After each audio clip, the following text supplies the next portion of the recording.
So the box, also the box, the square the cube that they worship, the cube has to do with Venus. People think it's Saturn, and it is Saturn. It does have to do with Saturn because it's black. They painted it black. They covered it with some black. Originally, that's a rock. In the middle of that square box is a meteorite, and that they attribute to the planet.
I'm your host as always, and we're back at it again. Follow me at the 101 Podcast on all social media platforms.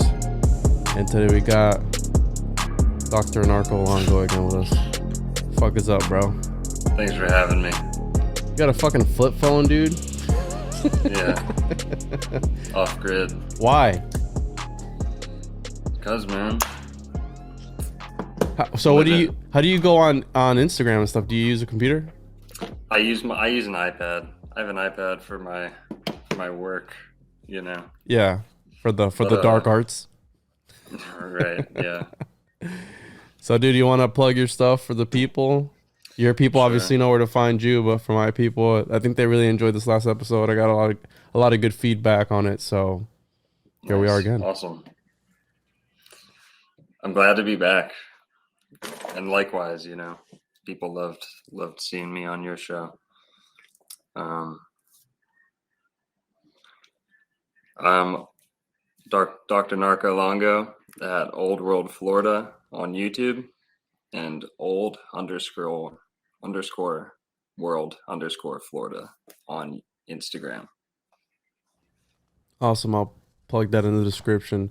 So the reason that we're here, everybody was left with wanting more. They wanted to learn more about astrology. And I want to correct myself. It's not that I don't believe. I reserve the right to change my mind at whatever point in time. I do believe in magic. Apparently, I'm a Freemasonic pretender pretending. I don't know how that works, because if I'm pretending to be pretending, I would still be showing my true colors. So shout out to that retard that left that fucking comment. You're a fucking idiot. Congratulations. So we are going to be talking some astrology, maybe some Trump stuff. Who knows where this conversation is going to go? This is all unscripted, but here we are. And yeah, so I do believe how Agrippa and all these guys talk about the astrological alignments and how that plays a role and how that affects man. That's true. You know what I mean? That is actual history, that the moon affects crop cycles and all these other things. But we take it a step further, and even Manly Hall talks about how there's keys to be able to decipher reality itself and even potentially tell the future. And I forgot where I heard it, but when you reveal somebody your birth chart, apparently they can look in the deepest, darkest parts of your soul. So it's not good to get a reading from just anybody, because they can use that information for negative things. What are your thoughts on that? Yeah. I would, I'm definitely very keen on getting my enemies birth charts, because I want to know what they've got going on. So, the bad guys are pulling up their enemies' charts and using everything they can. Did you ever hear about the war astrologer, Theophilus? No. I'm not too familiar with it because the new person that got introduced to me by a friend. But Theophilus was, I believe, an Arabian or Arabic astrologer, and they would use him at time of wars. So it's almost like a battle mage type of thing from Dungeons and Dragons.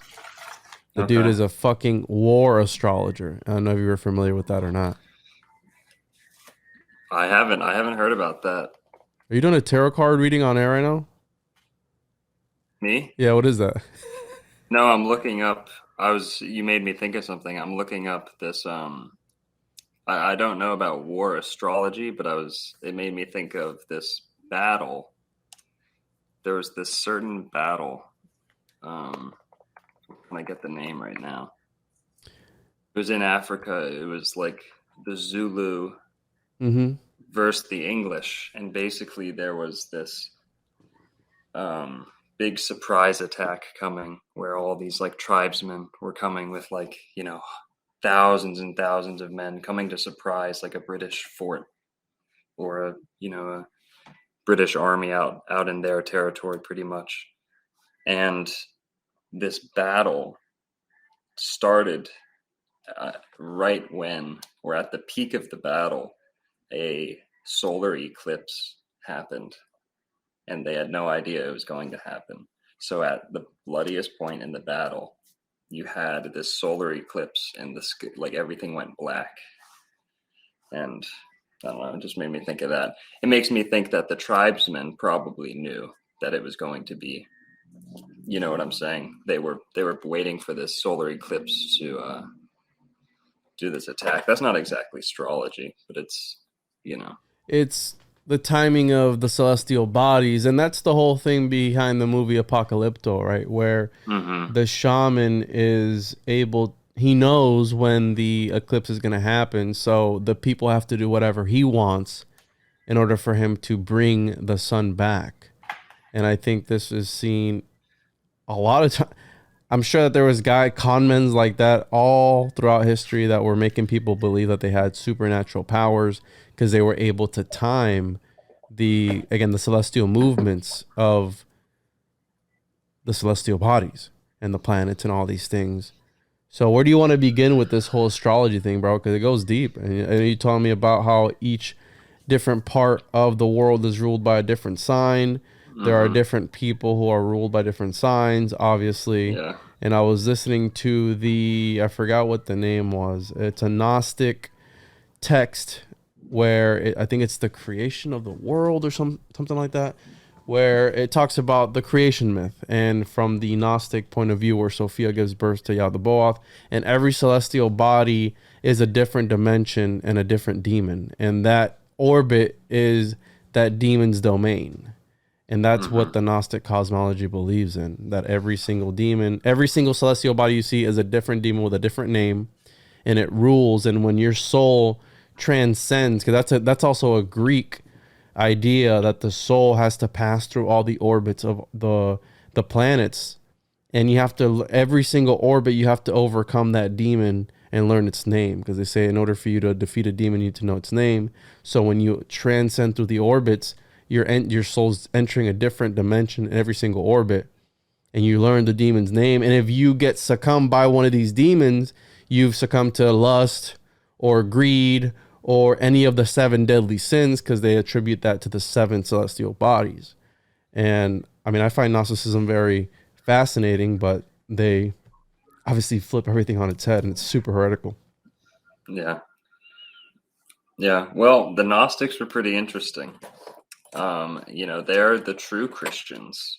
They're the people that embraced the pagan origins, and they didn't dismiss them as being evil. That was the later clergy. But regardless, as far as the spheres go, and descending down into reincarnating onto the planet, you do pass through each 7 of the spheres, so to speak. Not the spheres, but each one of the planets has almost a layer outside of this realm. And as your soul comes down through it, the moon, being the closest to the earth, is the last that the soul passes through. And what does soul mean? Soul means sun. So your soul is your sun, your sun energy. So that right there is astrology. Everyone says soul, soul. And what's soul backwards? Soul backwards is luz, which means light in Spanish, right? Latin, luz, soul. And Latin is backwards, by the way. Latin is backwards Germanic or a Nordic language. It's really interesting. I didn't know about that. But I attribute even the story of Jesus and his 12 disciples. Jesus is the sun, and the 12 disciples are the 12 zodiac signs. And even the name Sol Man is the sun in 3 different languages. So Solomon is actually also, they talk about how the Bible is like the Zoroastrians, right? The whole myth. It's a copy of that, and also that it is an alchemical text more than anything, and everything's encoded. Yeah. If I can hop in on the disciples, so absolutely the disciples are the 12 signs of the zodiac. Jesus was never a real person, not in the sense that we think. If he was, he didn't look like what we think. His name wasn't Jesus Christ. I can promise you that. We know that Jesus was made in the image of Cesare Borgia. Cesare Borgia, the son of a pope. And he became the printed image of Jesus, like 500 years ago, and blah, blah, blah. So to the disciples, we know the disciples are the signs of the zodiac. You don't have to believe in that. There's no believing. If you know your etymology, it's obvious. So we have Philip means horse lover. Philo means love. Hippo means horse. Philip means horse lover, horseman. So Philip is Sagittarius. Thomas means twin. Thomas means twin. Thus, it's Gemini. Peter was the first pope. Peter is Jupiter, and that's another reference to Pisces. So that's why Peter was the first pope after Jesus' death, because Peter is Pisces. He's the sign that represents Pisces. Jesus himself represented Pisces, because throughout all the ages, you get this solar myth of the sun traversing the zodiac. So back in the age of Taurus, it was the bull. It was a bull god with the bull, the sacrificial altars and everything was was bull worship. That was the age of Taurus, which was the year 4000 BC to 2000 BC. Then we get the age of Aries from 2000 BC to 0. From 0 to 2080 was the age of Pisces. And now we're in the age of Aquarius from 2000 to 2012, same thing, to 4000 AD. So yeah, there you go. Disciples, the Zodiac. And Judas is Scorpio. Judas is Scorpio because he's the backstabber. He stabbed Jesus in the back. Closed. Some people keep coming up to the door because I have the lights on. But Judas is the backstabber. He's Scorpio. And his last name is Iscariot, I think. Also, yeah, Iscariot or something like that. Iscariot. Yeah, Iscariot, I think. Yeah. That also translates roughly to eagle or dagger or something like that. And so he's Scorpio. He's the backstabber. He's winter. So Jesus's life is the path of the Zodiac, right? And we know that he was born on the solstice, the winter solstice, and he died on the equinox. I think. Yeah, I think I got that right. But if you want to know your timelines, let's start with recorded history. So 4000 BC is pretty much when we start seeing civilization. Now, I don't know what got reset before that or what, but from 4000 BC to 2000 BC, like I said, we see all the bull worship.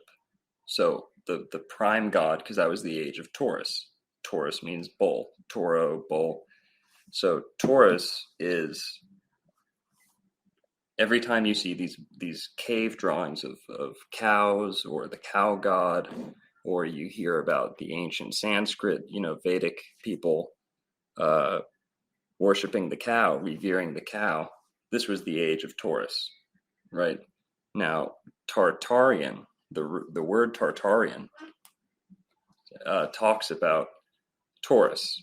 The word Tartarian is the word Taurus and Aries put together, because that is when these people really started referring to themselves as Aryan.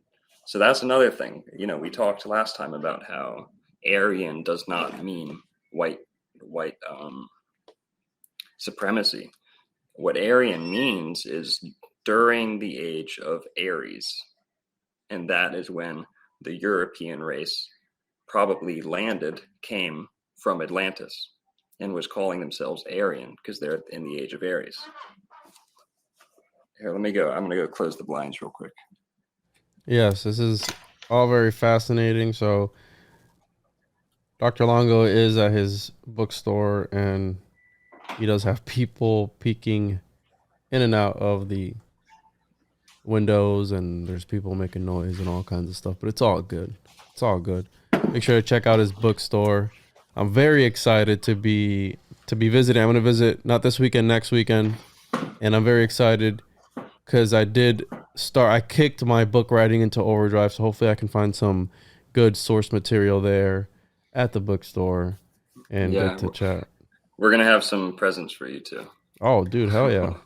Awesome. So we have this Tartarian Atlantis connection when it comes to, right? Because we know that mainstream history is fucked up. It's fucked. There's no ifs, ands, or buts about it. They want to censor it. They want to, the establishment, the educational establishment is ruled by, and made up by the Rockefellers and a lot of these powerful families since the beginning of time. Mm-hmm. We know this shit, right? Well, medicine, the Rockefeller, the American bloodlines go back farther than America, of course. For example, the Collins family, like we talked about last time. What was Christopher Columbus's real name? Cristobal Colon. Well, Cologne is the the Italian name. Columbus is the Portuguese name, right? When he goes to America, when his descendants start spreading out in America, it's the Collins family. Collins. When they're in Israel, it's the Cohen family. Is You that why see it's how the this- colonies? Colonies? Yes, yes. Well, that's why it's colony, exactly. Colony. Colonial, yeah. Colonial, and then District of Columbia. Is everyone just talking about Columbus, or is there a Columbia family? Seems like there's a Columbia family, a bloodline. And so medicine, like you said, Rockefeller got us on to the doctor hospital system,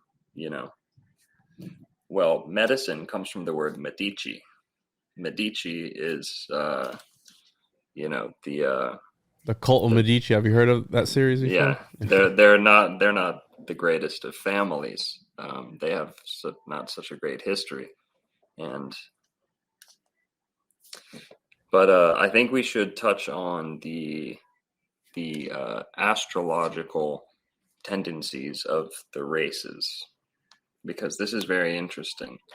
You start to see how culture develops and where culture springs out of, and where the different races get their influence and their aesthetic, and their gifts. So I think we should start with the yeah, because it's interesting that every single different. So when it comes to astrotheology, it's weird how every single culture has different views on the same thing. For example, in Japanese cosmology, the sun is feminine and the moon is masculine.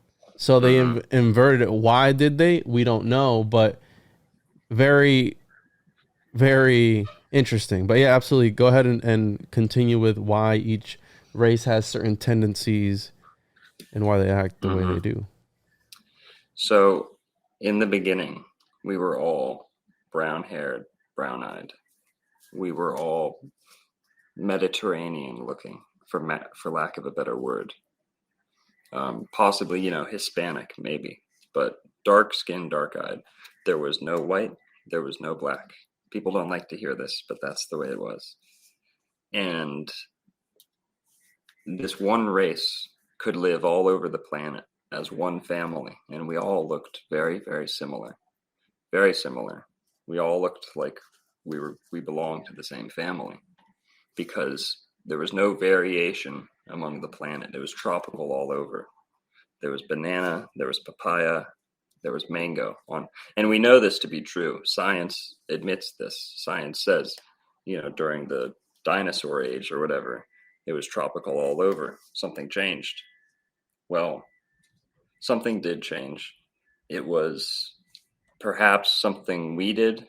We messed up. We might have committed the first sin. We may have, whatever it was, God might have just wanted to make the game a little more interesting.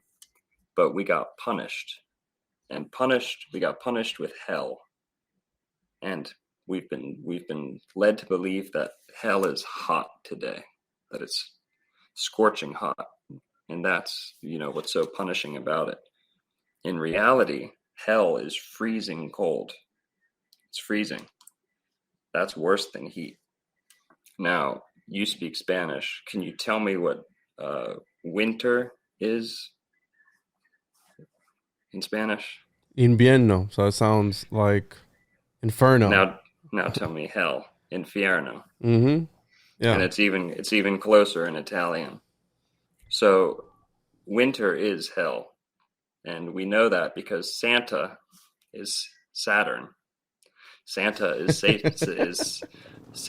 Satan, and Satan comes in hell. Saturn rules winter. Saturn rules Capricorn, which is the height of winter, the winter solstice, when the sun is at its weakest. Saturnalia, right? The Exactly. the That's festival. Roman Yeah, Christmas. the Roman Christmas, where they do elect a pseudo king, and at the end they do sacrifice that pseudo king. It's a very fucked up. And there's also another one that came before that, but definitely that's what inspired our Western Santa Claus. It is also related to Mithras, where December 24th or 25th is the birthday of Mithras, the lion-headed man, I guess, with a serpent around his body kind of looking thing. Yeah, Yes. Mithra is often linked to the bull too. He's a bull god a lot of the time. But I'll tell you, here you go. You know, this is astrology answers everything, and it makes everything so easy. So sphinxes and griffins and, you know, like composite animals like that, like Chimeras. exactly, with like lion, you know, features, with or a lion's body with lion's paws, eagle wings, a scorpion's tail, and then the face of a human. Well, those are the four fixed signs of the zodiac. Those are the four fixed signs of the zodiac. Taurus, the bull, and some of them have bull features too. I forgot to mention that. Bull, eagle, human, lion. Those are the four fixed signs of the zodiac. Taurus, the bull, Aquarius, the human, Scorpio, the eagle, and Leo, the lion. So you'll always see those four mixed together. Then if you go to the mutable signs, the four mutable signs, Sagittarius, Gemini, Pisces, and Virgo, what you'll see are the serpent with two faces and horse features, or like a seahorse. It's Medusa, like, right? With the two faces. She looks at right, herself as beautiful, but then there's the other one with where she's a with monster. serpents. Mm-hmm. Because Virgo isn't the serpent, but Virgo's symbol is the caduceus with the two serpents. So that's one serpent. Pisces rules sea monsters, whales and fish and things that swim in a slither. Pisces is the fish, but also sea monsters. That, you know, it's hard to memorize all this stuff if you're hearing it for the first time. But Sagittarius is the horse, of course, half human, half horse. But So when you did they mix them as they would rotate in the sky? Because the whole story is that a shepherd would trace the constellations as he was watching his herd. no, You know no, what no. I mean? Astrology was never invented, ever. Astrology was never invented. It was never realized. It was never split up into 12 segments by humans. No. These are the same 12 threads that feed every aspect of existence. So the 12 signs of the zodiac, of course, rule the 12 disciples. They're the 12 Olympians. They're the 12 labors of Hercules. Buddha had 12 disciples. They're the 12 chromatic notes of music. And then, you know, if you go to 7, you have the 7 planets. You have 7 notes in a musical scale, 7 colors of a rainbow, 7 chakras, 7 virtues, 7 sins, 7 days of the week, 7, you know, you can go on and on. Now, the days of the week is probably something that people need to know. People just need to know that. You know, as much as I want to keep some stuff for myself, this stuff should be like the ABCs. People should know that Monday is Moon Day, Sunday is Sunday, Mars Day is Tuesday. And if you know your Spanish, like I said, I think I said that last episode, if you know one Latin language and one Germanic language, you can understand every language on the planet through etymology and phonetics. You don't need to know a language if you know your phonetics. That's really interesting. So they were back again to the storytelling. I tell people that religion it's all part of the art of memory, where arithmetic, in order for you to remember things, and be able to recite them is to tell the craziest story you could possibly remember, and you paint that mind palace and you construct a mind palace, and as you're remembering these things, you walk through that mind palace, and the crazier these things are, the easier it is to remember them. So this is why a lot of these guys back then, there's people who literally go to palaces and just remember the layout to be able to fill it in with information, whatever that information is, and that's the mind palace, the mind palace technique, which I've used it before as well. But that's why it's crazy. Look at the Iliad and all these other ancient texts where he's swimming to the bottom of the sea to get this plant, Gilgamesh, and there's this Enkidu, this crazy wild man, right? And she's trying to seduce him and all this other stuff, like this crazy fucking story. Because back then, only the stuff that was truly important was the stuff that was chiseled in stone. That's why they don't say it's not written in stone. Well, it's not written in stone because it wasn't important enough to be written in stone. So people would tell stories. It taps in. That's why a lot of people enjoy the story format podcast, where it taps into our primal nature as people, and it really captivates. It goes back to our ancestors that are sitting behind a fire telling a story about some crazy shit that's happening in the sky. Like the Mithras is fighting the bull, and then you have the scorpion biting at the bull's balls or something like that. That's kind of funny. That's comedy. So let's add that in there. And you had people who would literally make entire sculptures of this. You know what I mean? And it's an alchemical equation in a statue form. That's what it goes back down to that, because alchemy also plays a role into all this shit. Yeah, it does. Yeah. Now, if you want to talk about stories, I started telling a little bit of the greatest story ever, the real history of the human race. And this will tie into astrology. It ends with a nice astrological lesson. As I was saying, the entire planet was tropical. Mango, banana, coconut. We were all brown hair, brown-eyed. Something happened. It got cold. Winter happened. It was flooding in some areas. It was frozen in others. There was ice sheets, glaciers. And Helsinki, this is in my Finnish video, but Helsinki, somewhere near the Arctic Circle, was the original North Pole of the planet. I've got my little prop here. The North Pole of the planet was rooted somewhere else than where it is today. And this is flat or round. This works on both systems. It doesn't matter. So whatever happened, our seasons shifted. Something happened and we were conditioned with winter, and the movements of the sun especially became less predictable, or still predictable but less constant. Speeds up and slows down throughout the year. Right, they'll say this is the wobble on the ball model, but we know that's all BS. So something happened. It was frozen, and the whole world lived in harmony before. The North Pole was the capital city of the planet, of this brown hair, brown-eyed people. And from the North Pole, the knowledge, there was a like Yggdrasil. What do they call it? Yggdrasil, where you have the Is that North the world Pole, tree? The world tree, kind of like we're talking about the ancestral trees.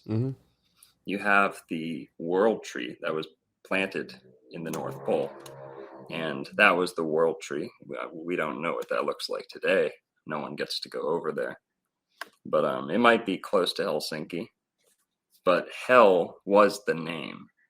It may not be Helsinki today, but Hell was the name of this North Pole at the center point of our planet, whatever. And from there, the knowledge was dispersed outward to the ringlands. There was various ringlands, like the Tropic of Capricorn, the Tropic of Cancer. And you notice where those get their names, Tropic of Capricorn, Tropic of Cancer. And those two signs are right across from themselves.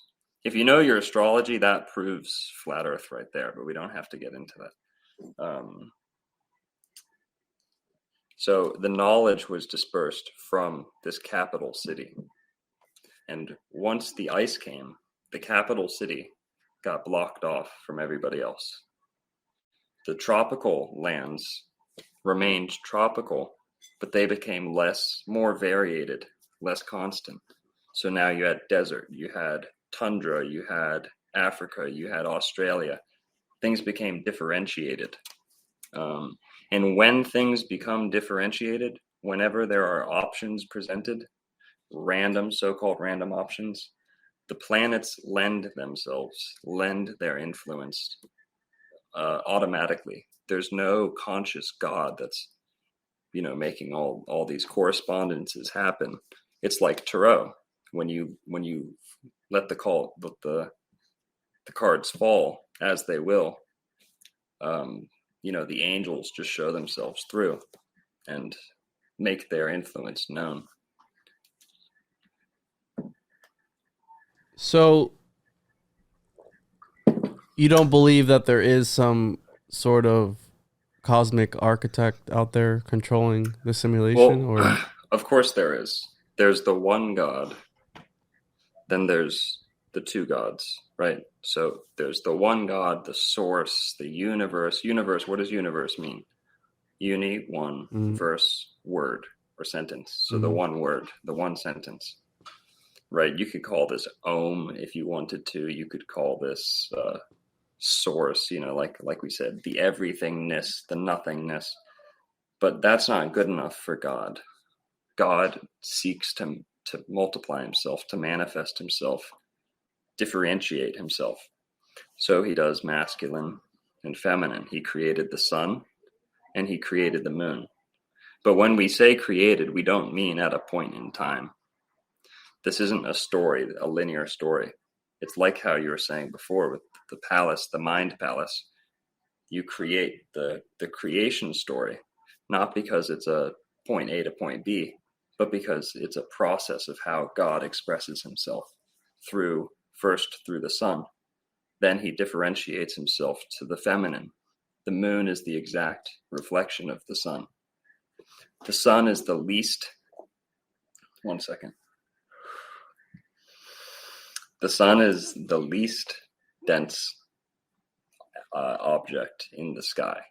It is the most fiery and most ethereal. So you can think about the sky as, the firmament. The sun is just a lens, an open lens that is showing unobstructed divinity, unobstructed God, unobstructed light, goodness, energy. And it's coming through so hot, so radiantly, right? Now, the moon is the opposite of that, where you have the cold, the wet, and it's the most dense object in the sky. So what you see is the moon is made of selenite, by the way. The moon is made of selenite. The precious stone, the one that recharges? Yes. Interesting. If you look at it, the moon looks like selenite. It has the same translucent quality, and selenite means moonstone. Selene means the moon. Selenite means moonstone. And moonstone something else, but blah, blah, blah. So back to the sun and the moon. So God differentiates himself between masculine and feminine.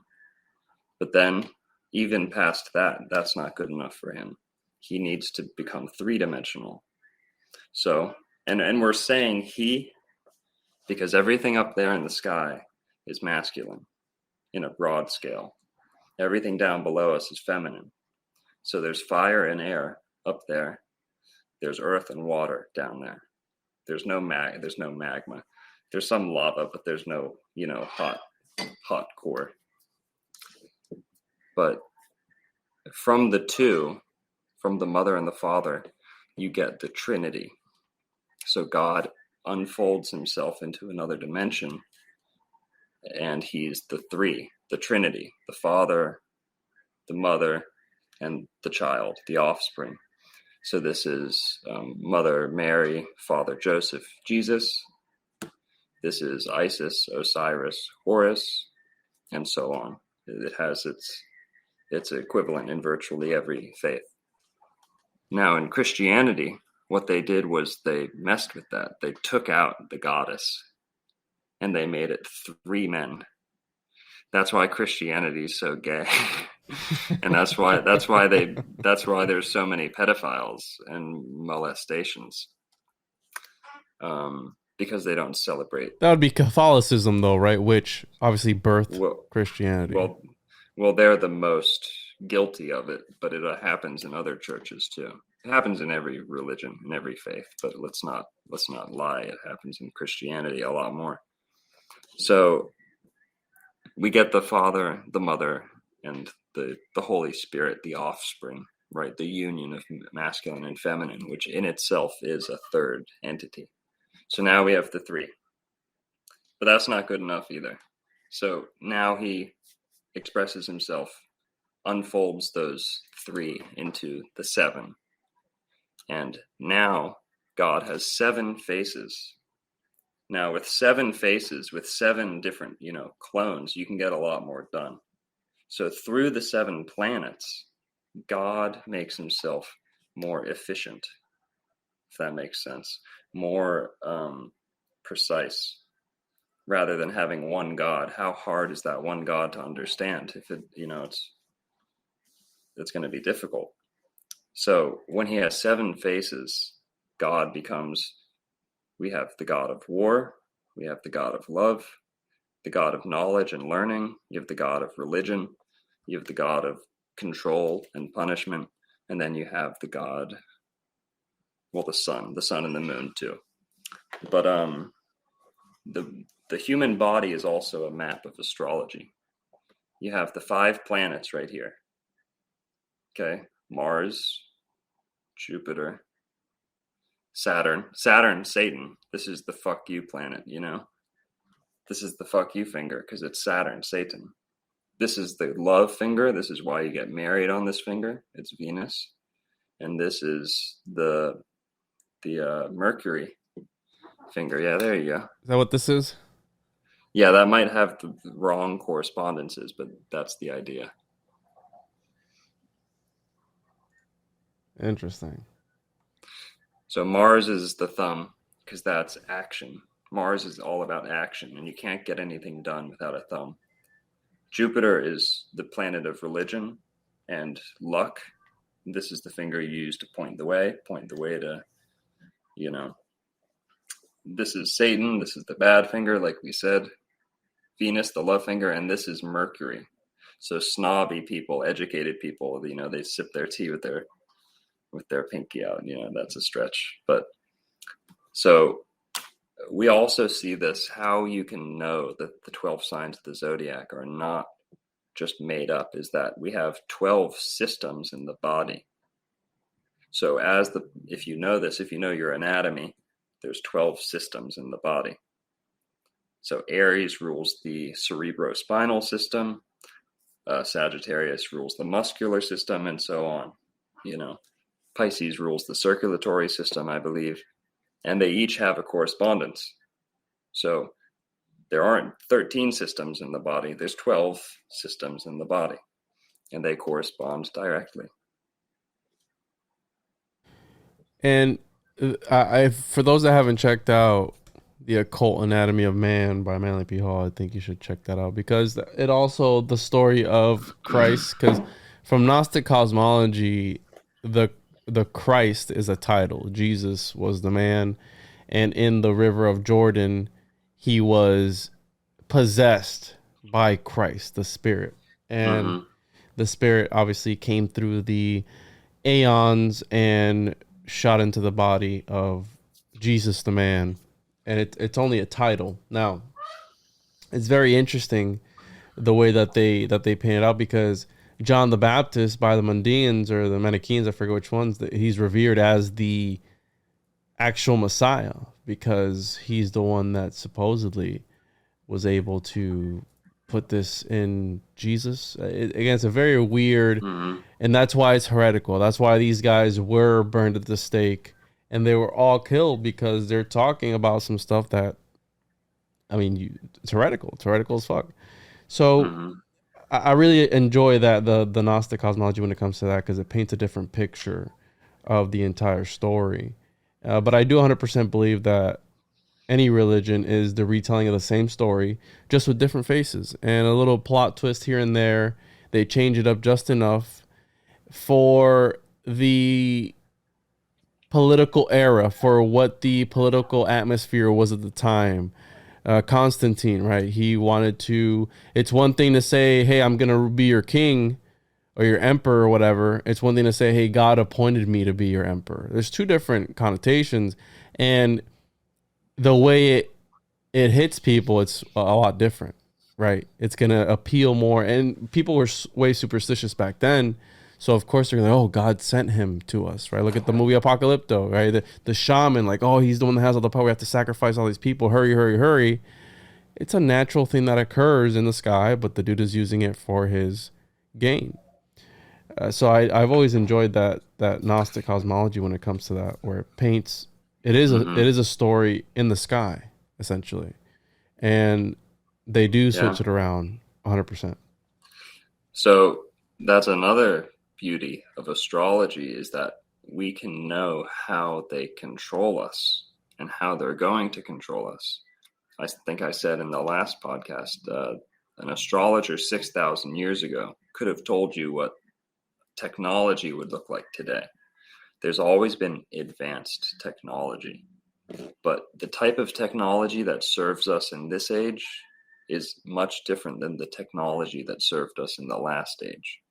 So, and that has to do with how they're going to control us too, because in the age of Aries, you had to individually subdue your opponents, because every man was a warrior in the age of Aries.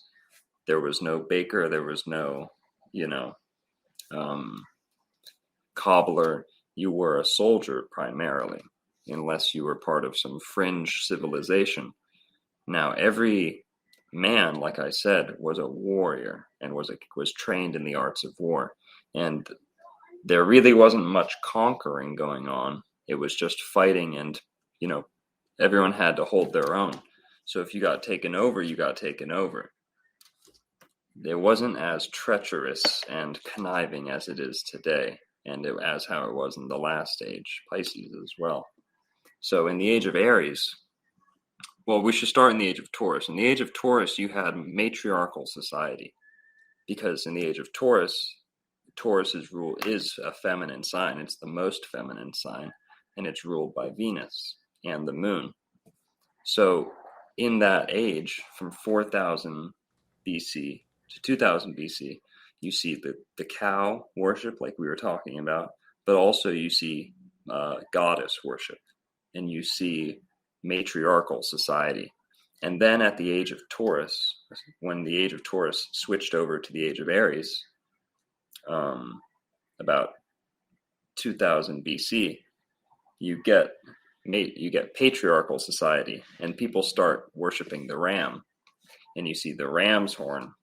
You know, everyone's blowing the ram's horn, everyone's using the ram's blood and stuff like that, because it's the age of Aries. So their god had the form of a ram. Now, like I said, I don't know how much controlling was going on in the age of Taurus. I personally think that the age of Taurus was kind of like a little mini golden age. Well, I guess it was the Bronze Age. Is that where the golden cow comes from? Was that Taurus season? Well, kind of. But Taurus is all about femininity and nature. So I don't think there was much dick measuring going on in this age, if you know what I mean, Yeah. right? So people were just kind of lazy and just ate, and had you just reproduced, and life was pretty sweet. Sweet would be the key word for that age, Taurus. And there's not much to say. And there's a kind of a blank spot in history in the age of Taurus, the age of Gemini, back until you get to the Ice Age, 10,000, 15,000 years ago. But whatever. So in the age of Aries, you have military. Military is military strength is like the primary virtue.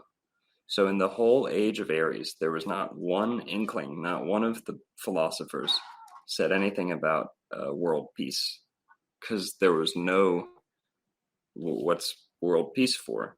Everyone's fighting, and there's nothing wrong about fighting, because fighting was a virtue. You could actually get to heaven by fighting. That sounds strange to say. Valhalla, yeah. Exactly. So you had all these warrior religions where that was your number one path to God. And in the age before that, the number one path to God was through nature, in the age of Taurus.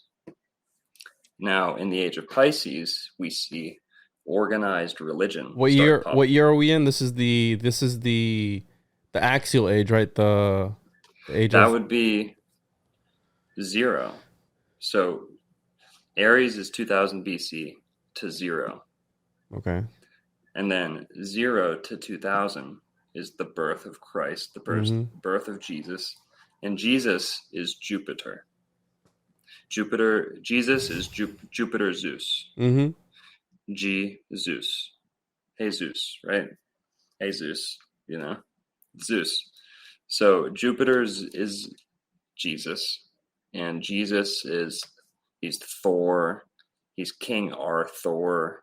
His day is Thursday, Thor's day. Oof, yeah. His planet and his holiday, which is in Sagittarius, is Thanksgiving. Thor's giving, which is all about abundance and wealth. And there's the only holiday that has no bad interpretation whatsoever is Thanksgiving. That has no spiritual guilt tripping whatsoever, Thanksgiving is all about positivity. Is it though about the genocide of? Okay, well maybe. Okay, but yeah. but Thanksgiving is Jupiter, because Jupiter rules 2 signs: Sagittarius, which is when Thanksgiving is. That's when I'm born, November 23rd, 1996. I won't give out the time, so I can't get black magicked. But November 23rd. So some years my birthday falls on Thanksgiving, and I'm the first day of Sagittarius. So that's how Thanksgiving is the holiday for Sagittarius. Just like Christmas is the holiday for Capricorn, the goat, that is ruled by Saturn. Saturn rules Capricorn. The word sacrifice comes from the word Capricorn.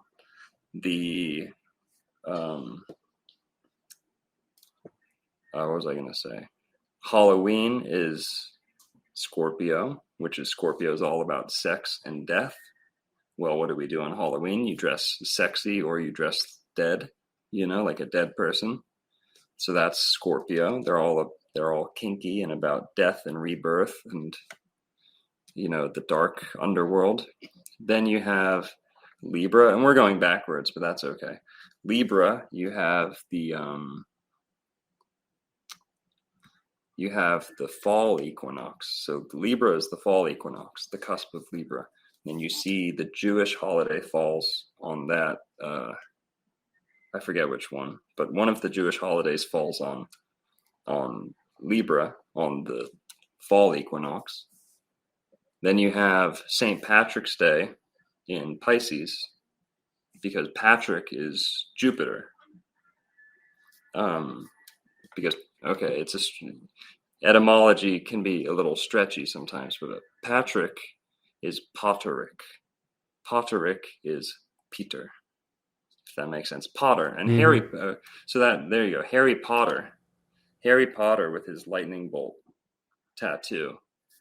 This lightning bolt is interesting. What's Harry Potter's birthday? Let's look that up. I don't know, but I know the actor. He's a Leo, but that doesn't matter.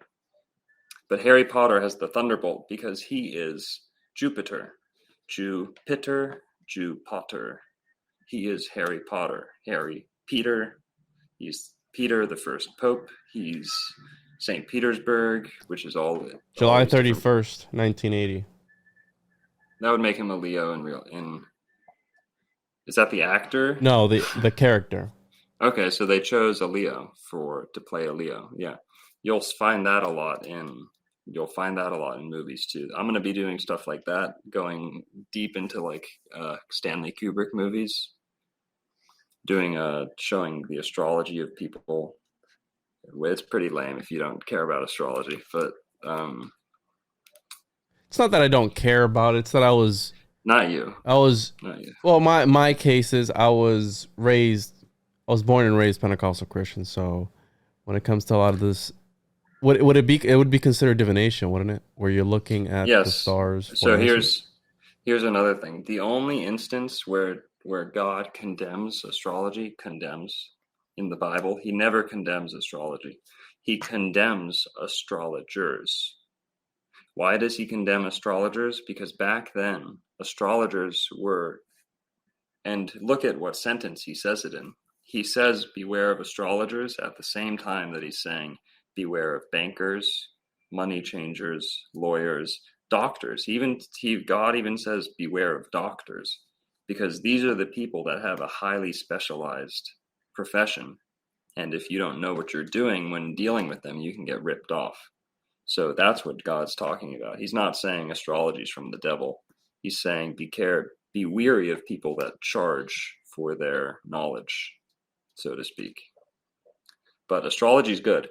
In the Old Testament, the Lord says to Moses, I think he might say it to Abraham, but he says, can you tell forth the Mazzaroth? And Mazzaroth means zodiac.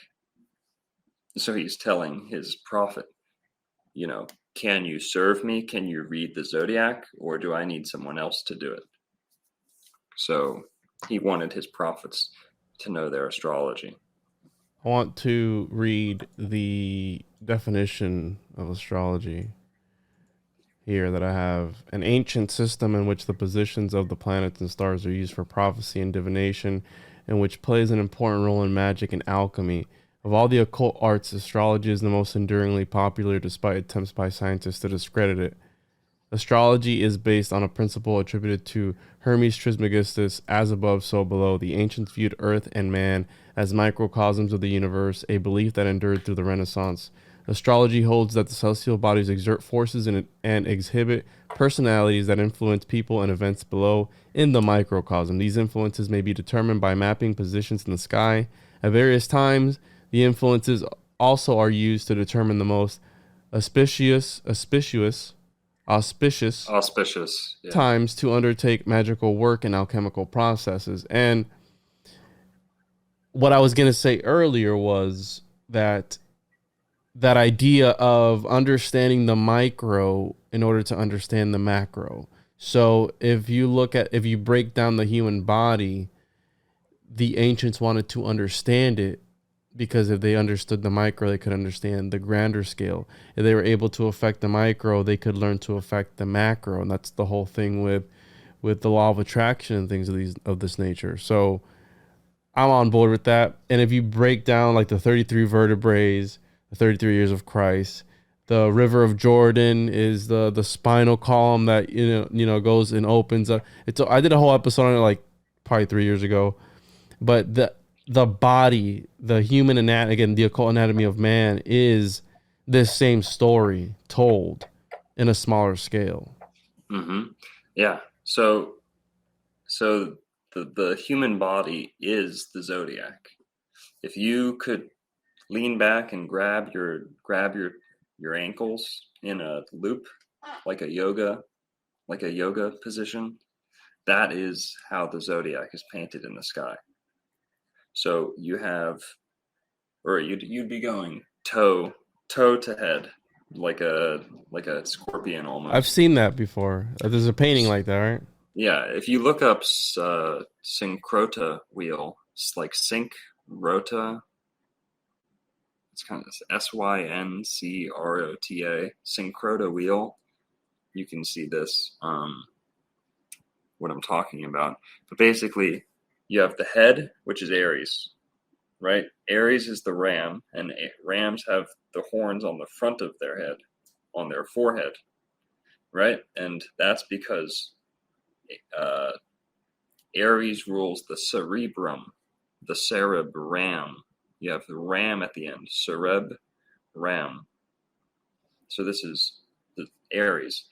Then on the back, you have the cerebellum. Yeah, that's Santos Bonacci's. Yeah, I love Santos Bonacci. If you don't know Santos Bonacci, check him out, by the way. Can't get this one open up bigger, but yeah, anyways, I've seen that before. Yeah, right there. So on the back of the head, on the neck, you have the cerebellum. This is the back of the brain, the cerebellum. So you have the bull. And bull means bell. Bell rules, Taurus rules bell, bull. You have bell flowers. You have the bell that you ring. Right, blah, blah, blah. So Taurus is the cerebellum, the bull. And it's also the throat, the neck. And bulls have that big, beefy neck. Then you have Gemini, which is the third sign. This is the arms and the hands, the twins. These are the twins. So we're going top down. First sign, second sign, third sign, Gemini's, the twins, the hands. Then you have Cancer, the breast. And what's the most common type of cancer? Breast cancer. And why is that? Because cancer means to reproduce. That's the definition of cancer. Quick reproduction, where cells are reproducing too quickly. So Cancer is the mother of the zodiac because she is the nurturer. That's why she's in the breasts, because you nurture children from the breast, right? You nurse children from the breast. So Cancer means reproduction. So the sign Cancer has to do with motherhood, but then you have the disease Cancer that's named Cancer because it's when a cell reproduces too quickly. And that is where the name Cancer comes from, because it's like reproduction. You get it. I think I made it clear. So this is Taurus. Sorry, Gemini. Cancer. Sorry, someone texted me, threw me off. Cancer is the breast. Then next you have Leo in the heart. Leo is the heart, like a lion's heart. The heart of a lion, yeah. The heart of a lion. Pride. Corazon de Leon. Cor de Leon. It's the same theme in almost every language. So then you have, I'm going to stand up. Then you have Virgo, the belly. Virgo rules caves. These are the caves, the intestines, the tunnels. Virgo is the hermit. The hermit lives in the cave, goes into the mountain, right? This is the inners of the earth. And hermit, Virgo, Hermes is Mercury. Mercury rules Virgo, blah, blah, blah. Then you get Libra. Libra is the scales, right? Libra is the kidneys. If you see the kidneys, they look like scales. They come down and they drop down in the lower back. And Libra is the scales. And they keep balance too in the body.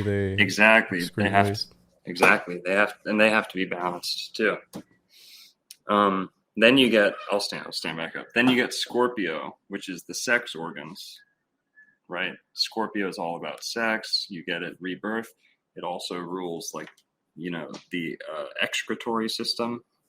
So it's your butt and your sex organs. It's where the sun doesn't shine too. That's keep that in mind. Where the sun doesn't shine, that's because it's Scorpio. When the sun is about to be at its lowest, when the sun is betrayed and stabbed. It's interesting. Judas. So then you get Sagittarius, which is the hips. It's the hips and the thighs. So with the thighs, the hips and the thighs, the word hip comes from the word hippo, which means horse. Hippo doesn't mean hippo. Hippo gets the name hippo because hippo already meant horse to the Greeks.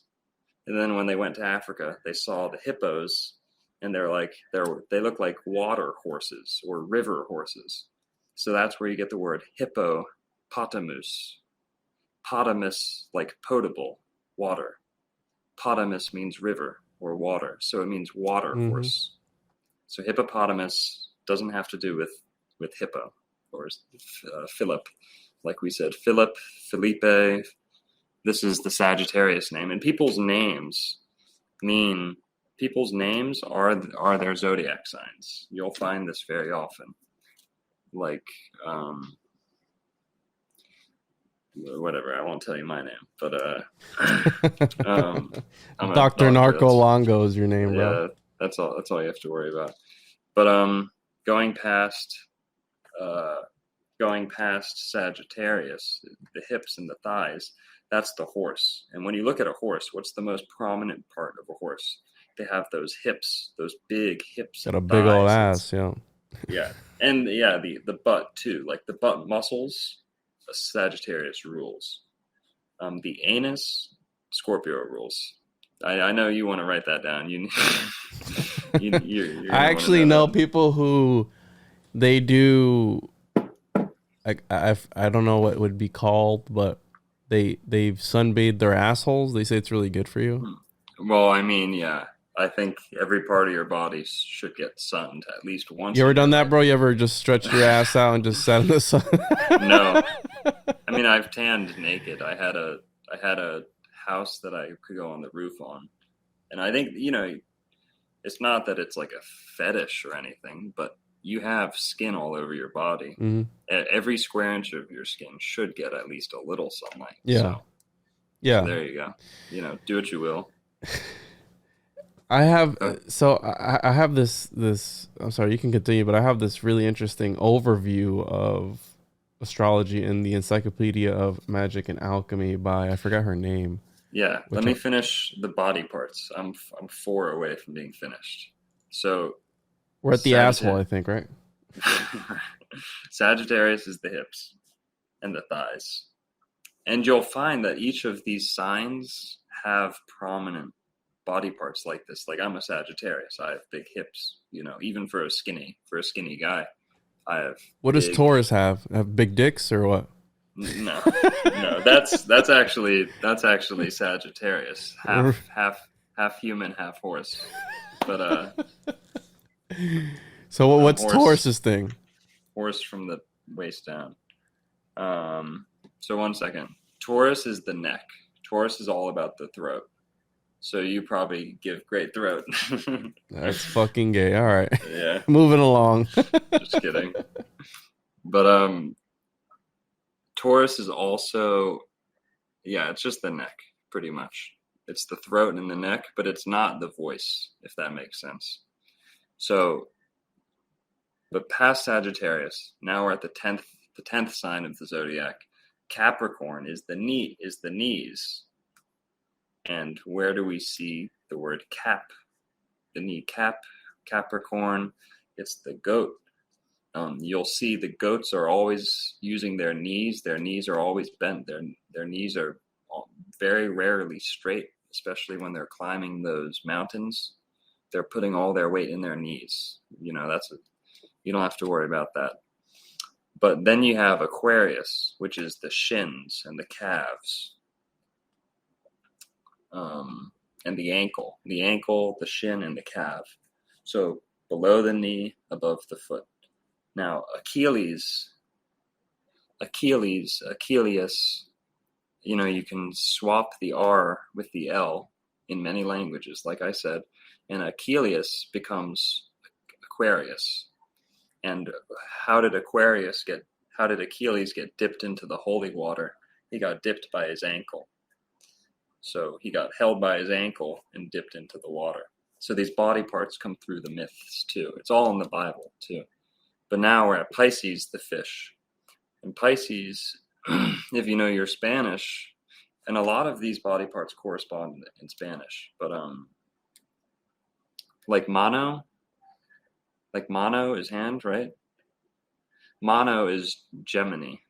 And we're going to stretch it. But Gemini turns into Gemano. Mini, mono, Gemini. Mono is the hands. But with feet, you're going to see it's much more clear. Pisces is pescado, fish. Well, your feet in Spanish are pies, right? Pies, you're right. pescado. Yep. Mm-hmm. So with Pisces, you'll see how one sign of the zodiac branches out into a million different aspects, but all back to one theme. So with Pisces, the word peace comes from Pisces. Because peace, the peace sign is the Vesica Pisces. The original peace sign is when two circles mix together, and you get that slit in the middle, that crescent, double crescent in the middle. That's also where you get the word pussy. So Nice. So pussies, because that's the slit, that's like, and pussies are fishy, not, they shouldn't be, but you'll see that pescado, Pisces, pussy, piece of pizza. A pizza is the circle, and you're taking a slice out of that circle. It's the same idea. You're using pie, a pie of pizza. Pi is how you get the diameter of a circle, or the circumference of a circle using the radius, whatever. So Pisces, you see how this theme goes throughout almost every P word or Pisces word. And that's where you get all those symbols that correspond to Jesus. The fish is Jesus. Isn't that weird though? The fish, which is related to the womb or the vagina, would represent Jesus. Have you ever? It's gonna get kind of weird, but have you ever heard of the Jesus' vagina story? Have you heard that before? No. You never heard that before? Well, no. Jesus has a vagina, and this is really heretical, but the slit on the side of Jesus. Okay, yeah. There's paintings, actually, medieval paintings of that being the feminine aspect of Jesus, because obviously when they cut into him, it spills out blood and some sort of water. What do women, with the period and all that stuff? It's blood and fluids, right? And there are paintings of people being birthed through the side, through that cut. Mm-hmm.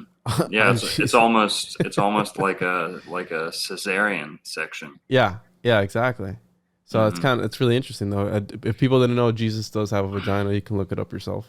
Well, Jesus was a Pisces, and Jesus was a pussy. He was all about peace, and he would let someone slap him, and he wouldn't slap him back. Yeah, exactly. We should name the episode that Jesus was a pussy. If you know any Pisces, that's what Pisces are like. And every person has their breaking point, but Pisces are pushovers.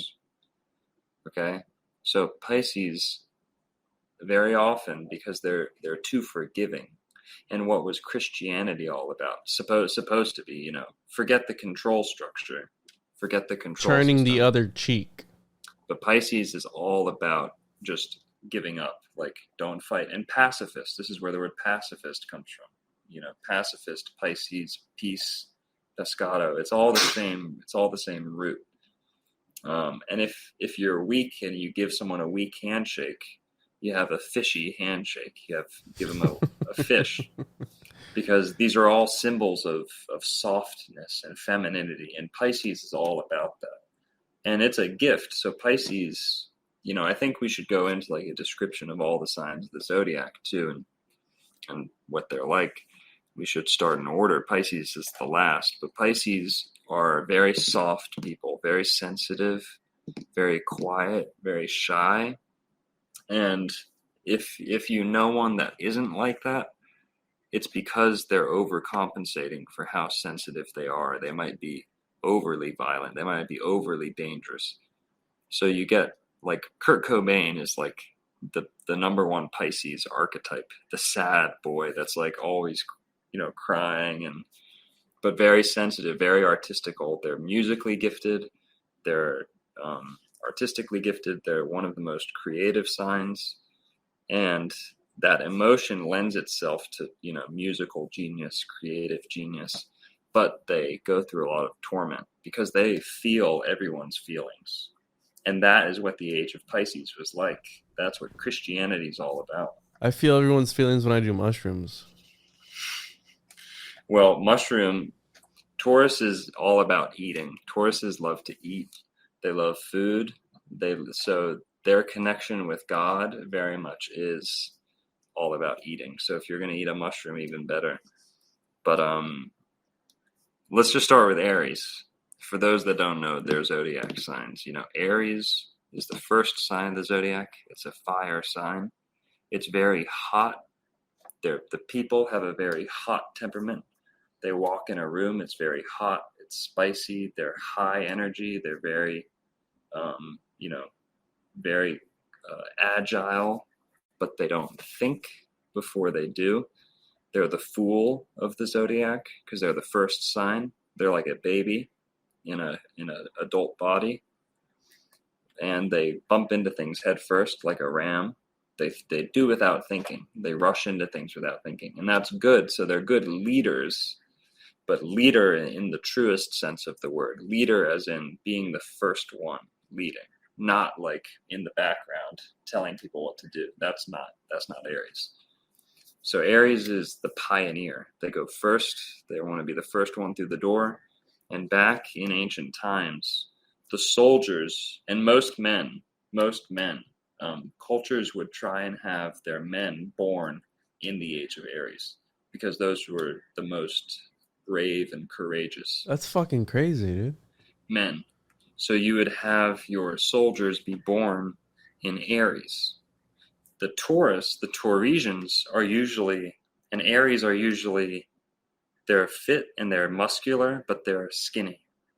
They stay skinny for the most part. Now, don't hold it against me if you're fat. Not you, but if there's an Aries out there that's fat, nothing's going to protect you. This fucking doctor sucks. I'm fat as fuck.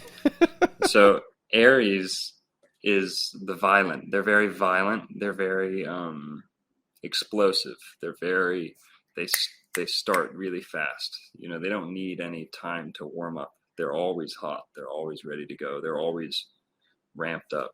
Is Trump one? Because he's real quick on the trigger finger.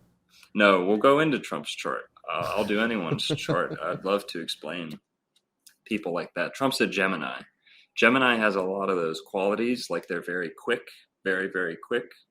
They're very assertive, but their whole thing is about social interactions.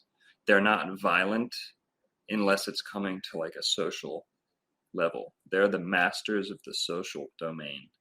They are the master communicators. They're the master manipulators. They're two-faced, but we don't want to skip Taurus. Let's do Taurus. Taurus is the opposite of Aries in a lot of ways. Taurus is, and we should go into the physical descriptions. Aries, the way that you'll know an Aries is by their forehead and their eyebrows. They have angry eyebrows.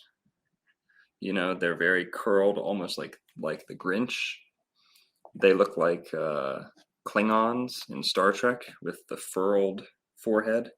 Very angry, stuck angry all the time. Taurus, you have the eyes very far apart, like a cow. The eyes are on both sides of the head. Are my eyes far apart, dude? I don't think so. But you'll see that. Like Uma Thurman is a Taurus. George Clooney's a Taurus. Renee Zellweger's a Taurus. And these people have their eyes very Is the far sloth apart. from Ice Age a Taurus? Because his eyes are really far apart too. What's his name? Sid? Something like that? Yeah. I don't remember what he is. But I'm going to look him up. Hold on. This is important. Gemini. So, okay, Tauruses are very slow. They're very slow moving. They love to eat. Their thought process is very slow. Taurus is the most inarticulate sign, meaning it takes the most energy for them to get a thought from their head out through their mouth the way that they want it to be said. It's a long process for them. And that's why they get... Taurus is the dumbest sign, basically, is what I'm getting at. Damn, bro. It's like that? But it's not like that, These are just themes. But that is a current theme. You'll see. They're very materialistic. They're I am. Not in the bad way. They love their things. They love their stuff. They collect. They're very... Look at my fucking wall, bro. Yeah. If they're in a relationship, they can be a little clingy, maybe. They love to just be They love to hold on to things, whether it's people. But Tauruses, they tend to be more burly, more on the burly side, and more just slower paced, and more calm. They're very calm and tranquil, and they're like stone. Taurus rules stone, so they're like, It's like Stoics. Huh? yeah, they're stone. Like, they're very sturdy. You'll see that even the skinny Tauruses have very thick bones. They're very sturdy. And then you get to Gemini. Geminis are like, they're very bird-like. They can be very serpent-like. They are two heads on one body, two people inside one body, two different entities that are wrestling inside the body. So they can be very happy at one point, then they're very angry. They can be your best friend, then they'll be your worst enemy within a matter of seconds. They're very polar because they're ruled by Mercury. And we're going to see the other sign that Mercury rules, Virgo, has some of those same qualities. So Aries is ruled by Mars. I should have said that. Taurus is ruled by Venus. So Aries, the masculine sign, ruled by Mars, the masculine planet. Taurus, the feminine sign, ruled by Venus, the feminine goddess. Gemini is ruled by Mercury. Mercury is a little bit in between masculine and feminine. But Gemini is a masculine sign. So Trump's a Gemini. Angelina Jolie's a Gemini. Tim Pool is a Gemini. I'm just pulling out random people. But it's really interesting though, because do you feel that they put these people in certain positions according to their signs to be able to influence a certain type of way? As much as I want to say there's a they that's definitely doing stuff like that, but I think it's more important to understand that this is how God does his work. So, for example, there's a part of your chart that tells you what your career is going to be, and you will be amazed at how accurate that is. And everyone has this in their chart. It's not like you need some fortune teller to figure it out for you. You can see what your purpose is in life. And some people, a lot of the very ignorant types will say, "Oh, dude, I earned everything in this fucking life, bro. I worked so hard for this shit. You're going to tell me it was all just the planets?" And that's just ridiculous. You have to understand the difference between how and why. So you might have worked hard your whole life. You might have never given a shit about the planets, and you might have gotten somewhere good. You might be successful, Well, it's not that astrology was helping you or hurting you that whole time. How you got there is what you did, but the why is astrology, and the why is always going to be there, no matter what type of person you are. If a king, you're going to see that he's a king in their chart. Now, how they got there, that's more of your willpower. That's more of your that's destiny versus fate, will versus fate type thing. The fate is your zodiac sign. That is printed on you. That's stuck on you. You are your zodiac. You are your horoscope, your birth chart. But past to that, you make the how, but the why is already there. Yeah, it's like the Tractus. The points are there. They'll never change, but the void between them is what changes your journey. So now, sorry, what? No, what was the last sign that you were on? Gemini. So Gemini, two-faced. They're very polar. They're hot and cold. They're very, you get the idea. They get likened to a snake a lot because of that two-sided nature. They're like they can be a almost reptilian-like, for lack of a better word, because they show you one thing and then they can hide another thing.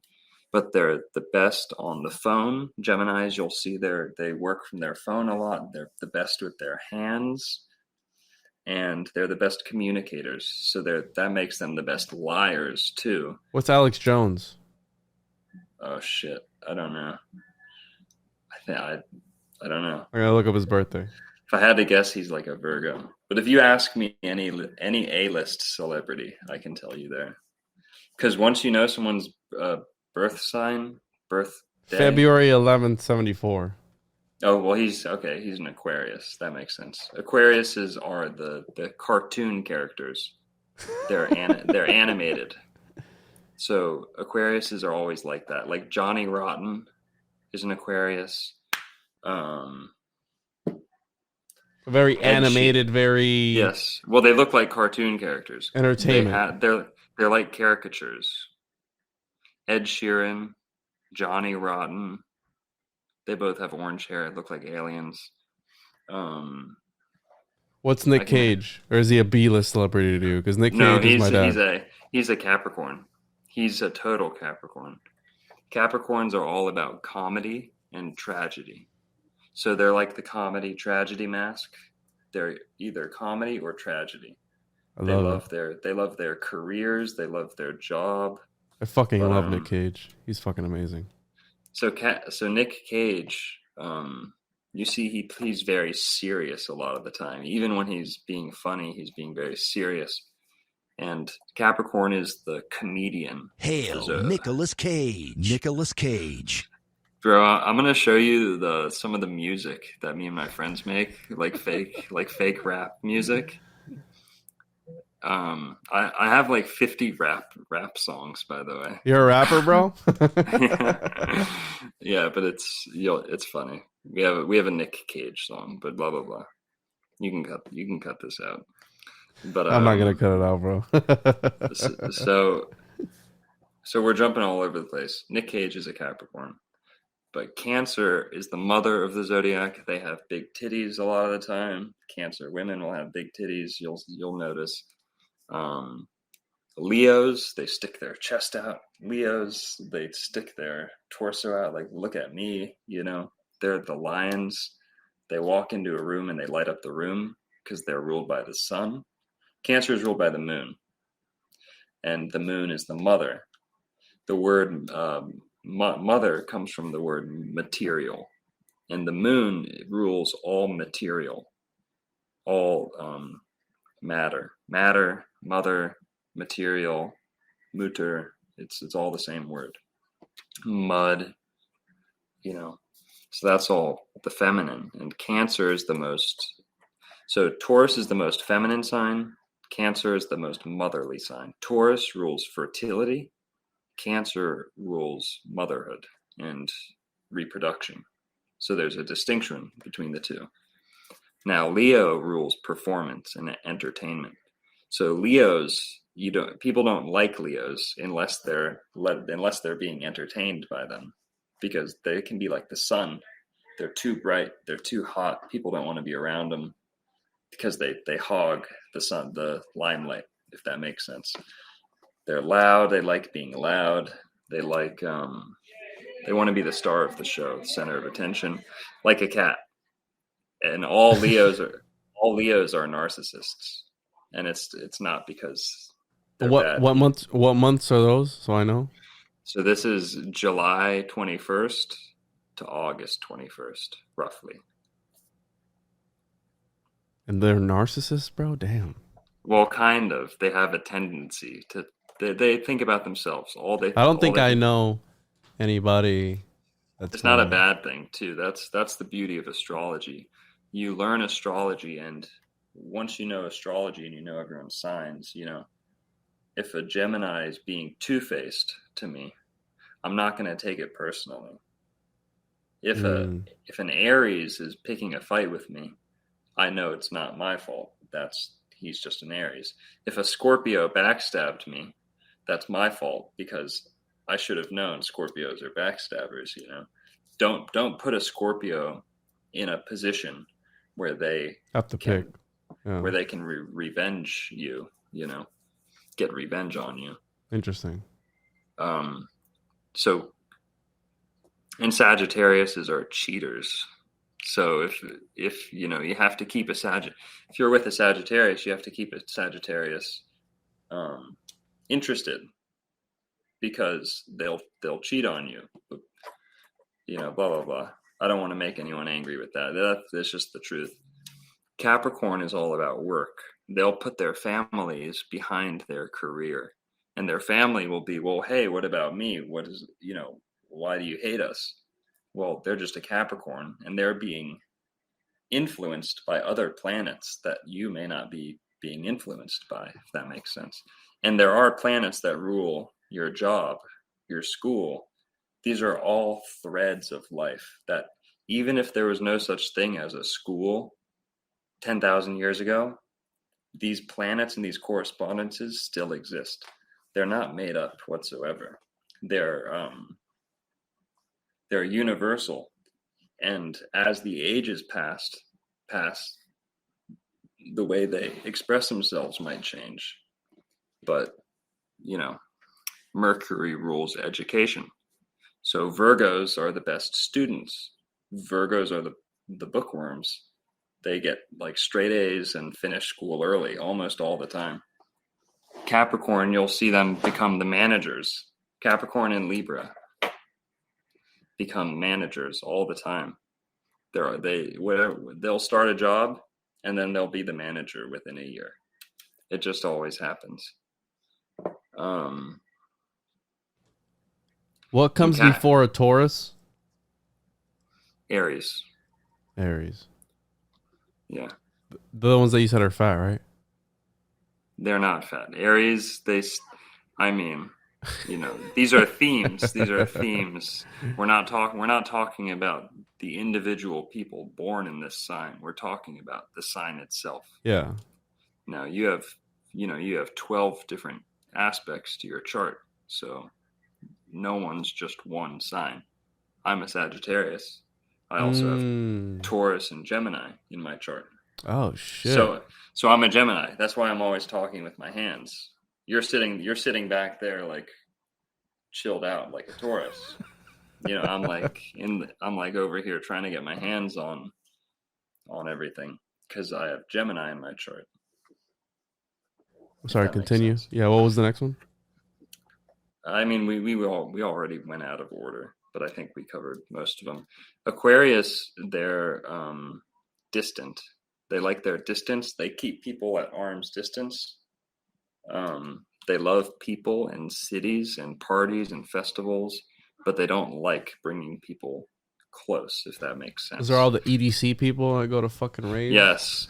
So here, I'm in a spiritual bookstore, and I can tell you the two signs that I promise with my own experience, the two signs that come into a spiritual hippie bookstore most often, Aquarius and Sagittarius, because those are the two hippies of the zodiac.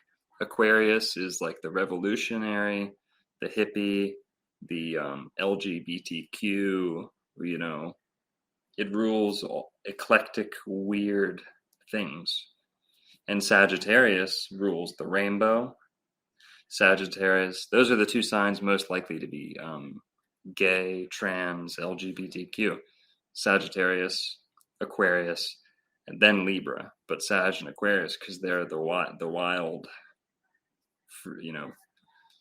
weird ones. But Sag and Aquarius come into this bookstore most often. So Aries and Leo, you'll always see them working out or, staying physically active.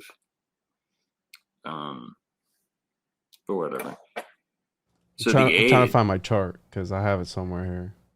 Okay. Yeah, I could maybe do that.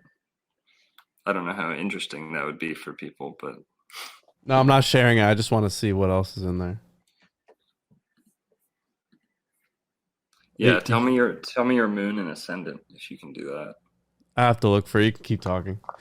Okay. So whatever. I think we covered each of them a little bit. Libra is all about aesthetic. Libra is where you get the word library, libre, freedom, the bar. So Libras are all about, they love to party and drink. Libras are big drinkers. They love to drink and get drunk. Libra rules the kidneys, and drinking has a lot to do with the kidneys, the liver too, but the kidneys. And Libra is where the word lawyer and law comes from. Well, if you want to get drunk and have fun like a Libra, you go to a bar. If you want to become a lawyer like a good Libra, you pass the bar exam, right? So you see the correspondence between drinking culture and the law, and both are ruled by Libra. So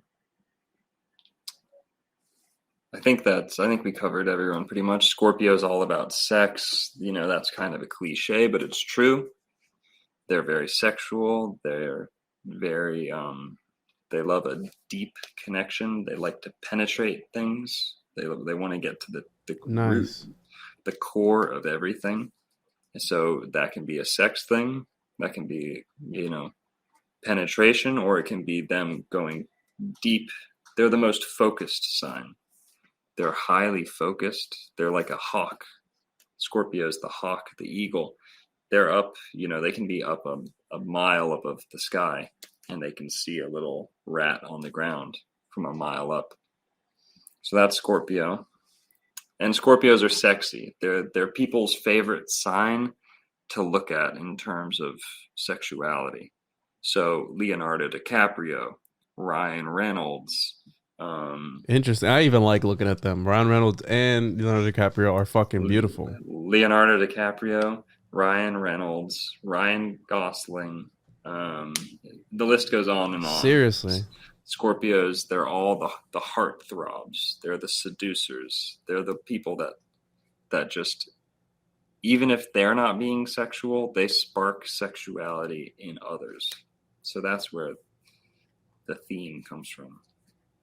Then you get Sagittarius. Like we said, they're wild. They're the horse of the zodiac. The horse needs lots of room to run around. Sagittariuses tend to be big. They're either alpha male types, like big and like very jovial and jolly, or they're the runts, like the runt of the litter. So they'll either be stunted or they'll be very big. But Capricorn, yeah, I think we talked about everyone a little bit. But trying to figure out what's in my moon because it's like some weird sign. I don't know what it is. Yeah, I can do yours real quick. Astrotheme.com is the best website, by the way. You can do it for free whenever you want.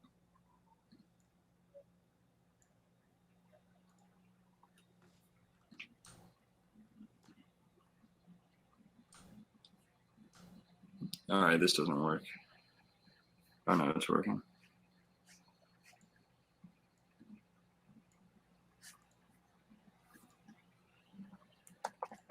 Okay, Juan, what's your birthday? April 23rd.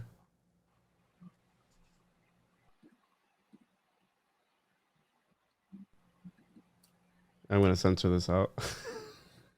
Okay, yeah. You can just cut this out or whatever you want to do. Okay. City of birth, San Juan. Bayamon, Puerto Rico. How do you spell that?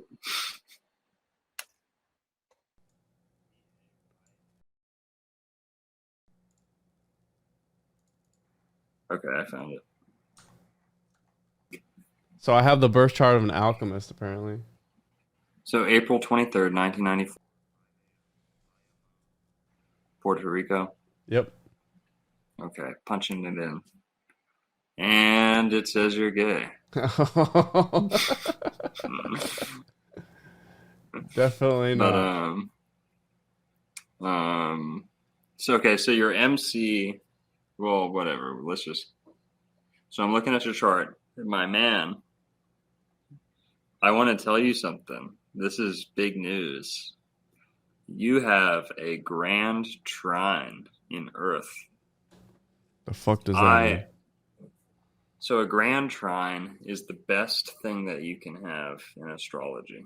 It's a triangle that goes from, it means that you have a major planet in one Earth sign, you have a major planet in Taurus, you have a major planet in Capricorn, and you have a major planet in Virgo. So those are the 3 Earth signs. So you're a very solid guy. You're very sturdy, kind of like what we're saying, those Taurus qualities. You're very earthy. You're very down to earth. You might be a little materialistic, but you're very sturdy and earthy. So this is also emotional stability. So I have the exact same thing. It's not the exact same planets, but you have a grand trine in Earth. If you look up grand trine on your own time, whenever you want to do it, but grand trine is the best aspect you can have. In opposition, you do have one opposition. That's between your moon and Saturn. So I think this should, not Saturn, Mars. So you I don't know, I just want to naturally do your birth chart because I'm seeing stuff. But you have an issue with conflict. So fighting, Mars, you have your planet of war, and then the moon, your planet of your emotions. They're against each other. They're fighting. It makes me uncomfortable, yeah. They're in a bad spot. Now, someone like me, I am emotionally stable. I do well with conflict and aggression and stuff like that. But when you have an opposition, can I try and share my screen for the first time ever? Are people going to see my stuff? Yeah, but I guess we can skip this out. You could try and share it. Just share screen. I'm looking at it right now.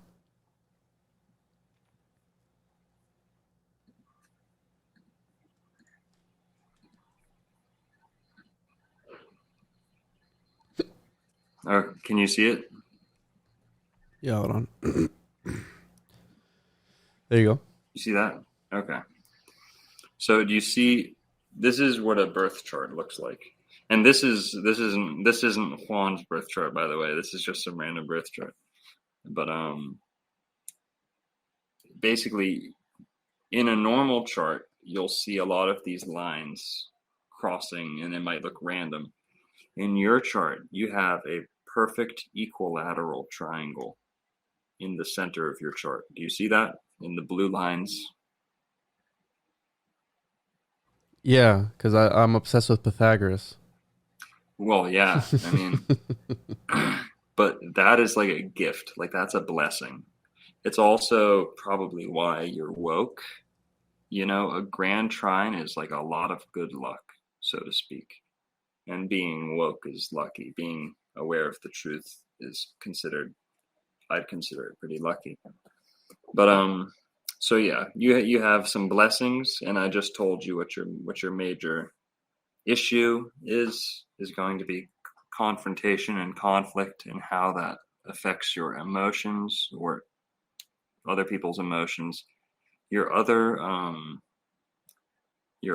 opposition is Pluto and Venus.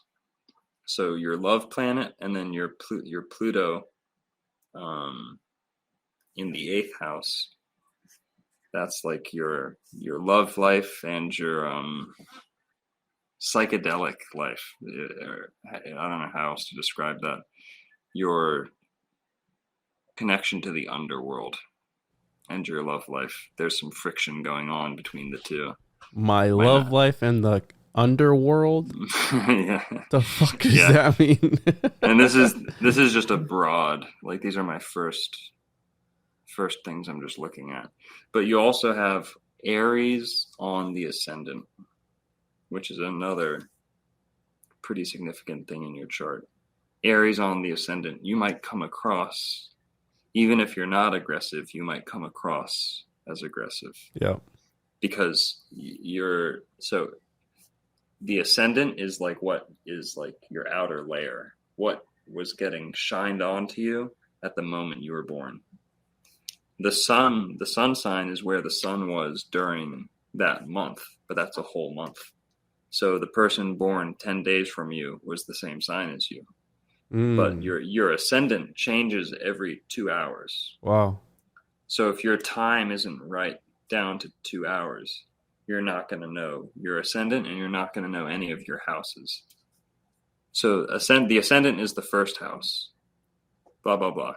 You have Mars. Mars was on the horizon at the moment that you were born, if that makes sense. Pretty close to the horizon. So Mars is going to have a pretty big influence on you. Mars is all about war, confrontation, but also about just like courage and bravery. So that's going to be your image, so to speak. Is like people see you and they might see a warrior, they might see an aggressor, they might see a problem maker, but they might also see someone that's confident, that knows what they're doing. Blah blah blah. So that's enough. I'll do your birth chart, and I'll type it out a little bit. What's my true purpose, bro? What's the job that I have to go for? That's what I want to know. Okay, real quick. Your MC is in Capricorn. So this can be any career, but your role in whatever career is going to be like control, a manager of responsibility, a control type responsibility. How is that so right, bro? That's exactly what I do. It could be a comedian. No. Like it could be comedy, because Capricorn is comedy as well. But it's managing. You're going to have managerial responsibilities, You're going to be a controller that like I said, Aries is the leader that's at the front of the pack. Capricorn is the type of leader that's up top, at the top, telling everyone else what to do and giving the orders downward, if that makes sense. That's interesting, because I am in a manager role and I do manage things. So, and that's not just this career. Like you're not a manager. You might be a rock musician, but that might be your role in the band. Okay. You know what I'm saying? Yeah. So you might be, but you're going to be giving orders top down. So that's just real quick. That's without looking at the planets whatsoever. That's without looking at your houses. The MC is the 10th house, just like your ascendant. And I didn't know any of what these terms meant the first time people said them. So don't feel, like you don't know anything, because this is like astrological language. Each house has a name. So the ascendant is the first house.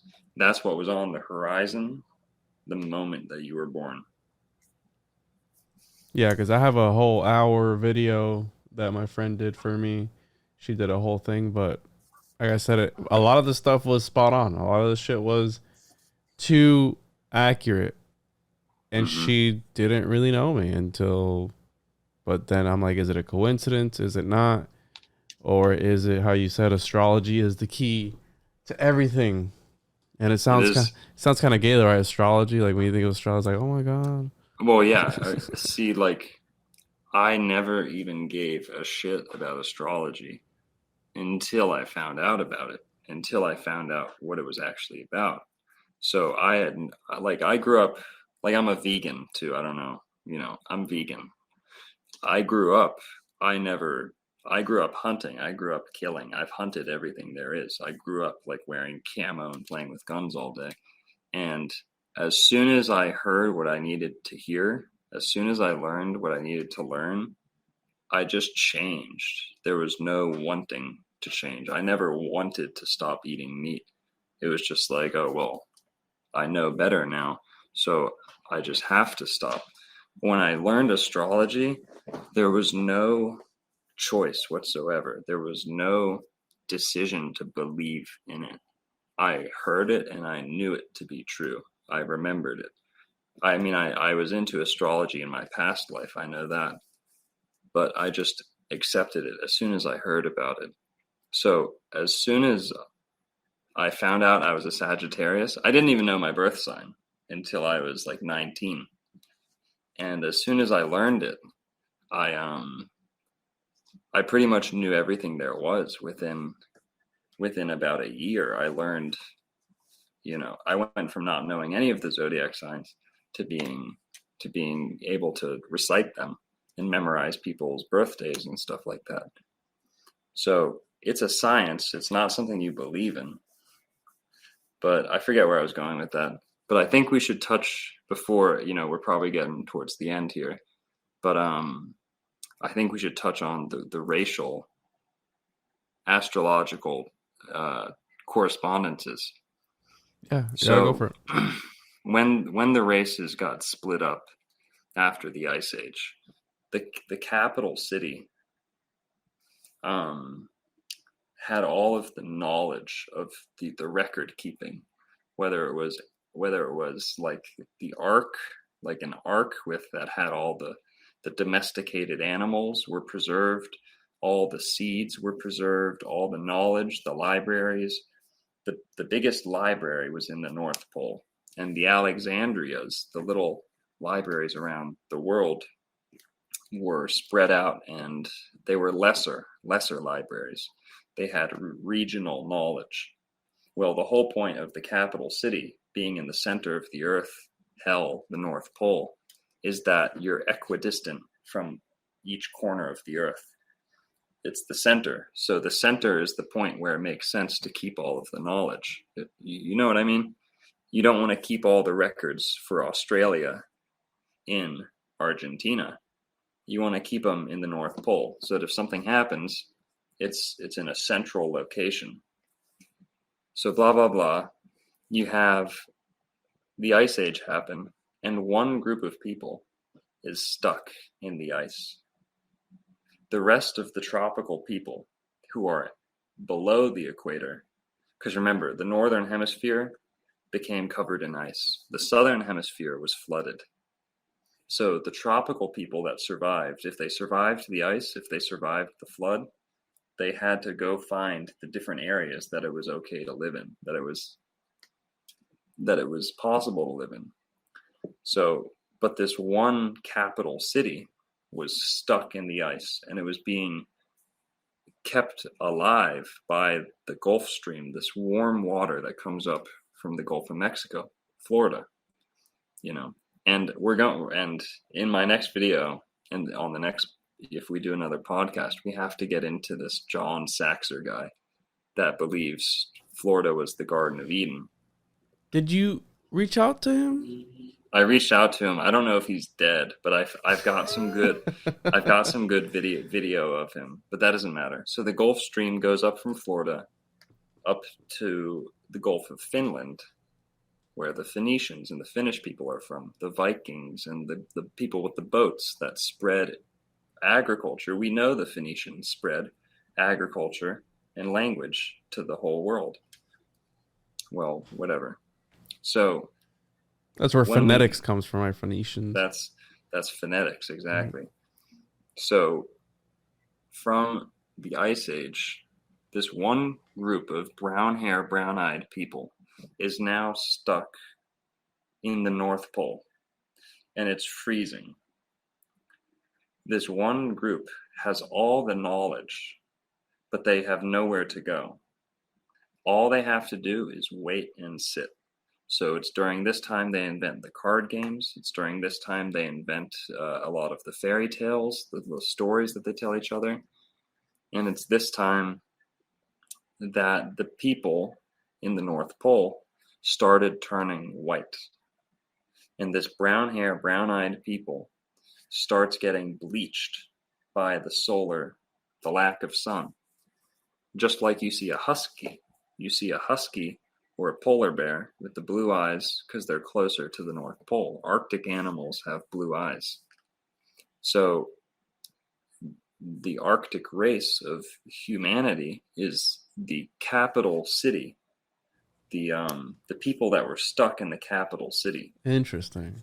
So that's they Atlantis, though. Is that Atlantis? Well, it's going to become Atlantis. Lemuria, is that all the same thing? Hyperborea. Well, Lemuria was the Pacific, the tropical races. Oh shit. Lemuria was the survivors of the two tropical races, the black race.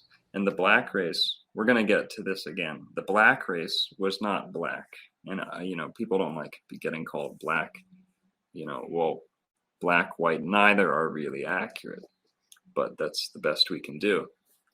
Black was so black at one point. The black race was so dark. Because we're all mixed now. We're all mixed a little bit. You have a little white DNA in you. I have a little something in me that's from somewhere else, and we're all mixed a little bit. And the original white race was so white that they had no sun resistance whatsoever. Their hair was so white and their eyes were so blue that there was no way they could live in a tropical place. Well, the same way that the white people in the capital city got bleached, the people in the tropical lands that were closest to the equator became darkened by the sun. And they became the dark races, the black race, the Nubian race. And the Nubian race was so dark that they were actually indigo. Indigo, like purple or dark, dark blue.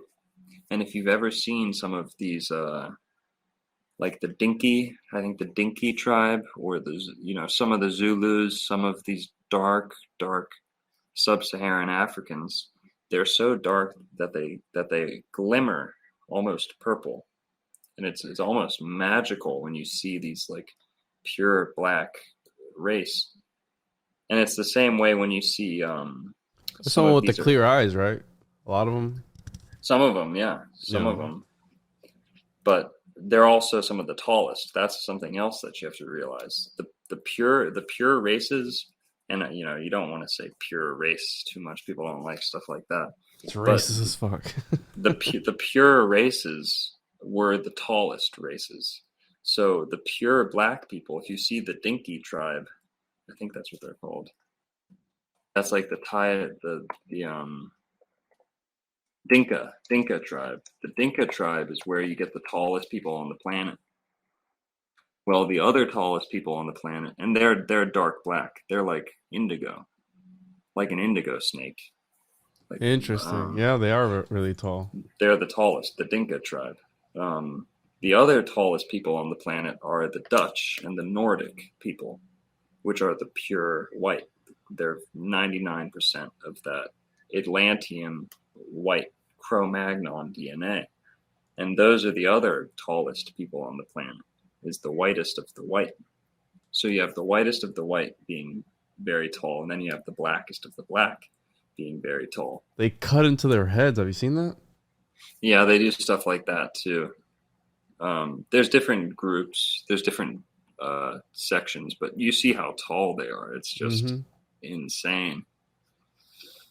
And so whatever. So is that why like the avatars are so tall and they're like kind of like that blue, and they're kind of like trident? I mean, kind of. You know what I mean? Yeah. They're meant to represent like like indigenous peoples. I think that movie's like racist, and people don't care about that. It's one of my favorite movies, though, dude. So you have the black race pop up where the sun comes through the strongest in the equatorial zones. You see these dark people, and you see it. So there you go. You have the white race comes into existence because they're stuck in the ice with like the northern lights and the Arctic sun. There's no sun for like 9 months of the year, some shit like that. So basically you have the white race pop up, then you have the black race pop up, and then you have the Asian race. They're called Mongolian, they're called Oriental. These names are racist now too. But I'm just trying to show where these individual root races come from. There's 5 root races. And this is important because they want to destroy these 5 root races. They want one human race that has no cultural identity, no distinctive features, so that they're more malleable, they're more workable, and more easily manipulated. If you have no cultural identity, you'll just be down with anything. You'll be down with the control. You'll be down with the sickness. The virtual reality. And who doesn't like some good VR porn though, dude? I mean, have you ever tried it, dude? Don't knock it till you try it. No. So we should get into the planetary rulership. Basically, the white race being at the center, being at the capital city, they received the influence of the planet Jupiter. Jupiter was the king of the gods, not necessarily because he's the best, but because he was at the center. He's the king. He's the pure divine light, of which there's a good quote by a Greek philosopher, a Greek astrologer. If Jupiter was the only planet in the sky, everything would live forever, and there would be no bad on the world. So that's Jupiter's influence. Jupiter is the best. And we're not saying white people are the best. We're saying this is where being in the capital city is where they get this sort of status, the status of being the number one. I mean, if you hang around enough people for a long enough time, you're going to start to think that A, you're the only ones, B, that you should probably be the superior race, because there are, and I'm brown, so I can say this, but there are, I believe, black supremacists and there are white supremacists. Exactly. There are people who they are racist. I mean, they're fucking racist. I think that we are all human and that we all bleed the same. We are all we're made in the image of God. God is omnipotent. He's omnipresent. All that shit. So I think all this stuff, how you said, is part of that. They're moving away from that humanism movement to the transhumanism stuff. And they want to, what's the oldest tactic in the book? Divide and conquer. Divide the people up. They're easier. They're more malleable. How you said, they're more susceptible to other ideas, and they're more susceptible to things like totalitarianism, where they need to how do I say this? It's they need the government. Sorry. They need Exactly. that power to. There's another word. They rely on these governmental powers, and the government taxation is fucking theft, people. Okay, fuck the government. And they also want us to worship. They want the government to be our god. They want the government to be the only planet in the sky, so to speak. They want all the authority and all the influence. So, but the best part of this is we get to learn, we get to appreciate the gifts of each race. Like, yes, we're all human, but we are different for a reason. You were born in Puerto Rico for a reason. I was born, in Florida for a reason. The Buddha was born in India for a reason. So we all fulfill a certain path. There isn't just one path, or else what would be the point? So each race, just like each individual person has their own destiny, each race has their own destiny. And we're starting with the white race is the Jupiter sign. So Jupiter rules sea travel. Jupiter rules Sagittarius and Pisces, which are the 2 signs of sea travel and sea voyages. So white people, the Vikings and the Phoenicians they were the people that had the navy. They had the ships in the water before anybody else. They were the ones that had they could sail, basically. They're the race that's most acclimated to sea travel, and that's because of their planetary correspondence. They also are the white race, for the most part, is Christian, was Christian, and Christian is the Jupiterian religion. You're going to see how, let's go to Islam, for example, the Middle Eastern race. And the Middle Eastern race starts in not Egypt. Egypt is not the Middle Eastern race. They're mixed a little bit. But from Iraq to ancient Mesopotamia. From Mesopotamia to India. Mm-hmm. So India to Mesopotamia. Everything in between, Afghanistan, Pakistan, Saudi Arabian, Indian, they all belong to the Venusian race. They are ruled by the planet Venus. And the planet Venus is the feminine god. So in those cultures, you see a big emphasis on women. In India, they're very matriarchal. The women takes on a lot of the. Thought it was opposite though, bro. I thought women were suppressed in the Middle East. Well, there you go. Let's look at the religious iconography of Islam. Mm-hmm. What do they worship? What are their two symbols? The moon and Venus.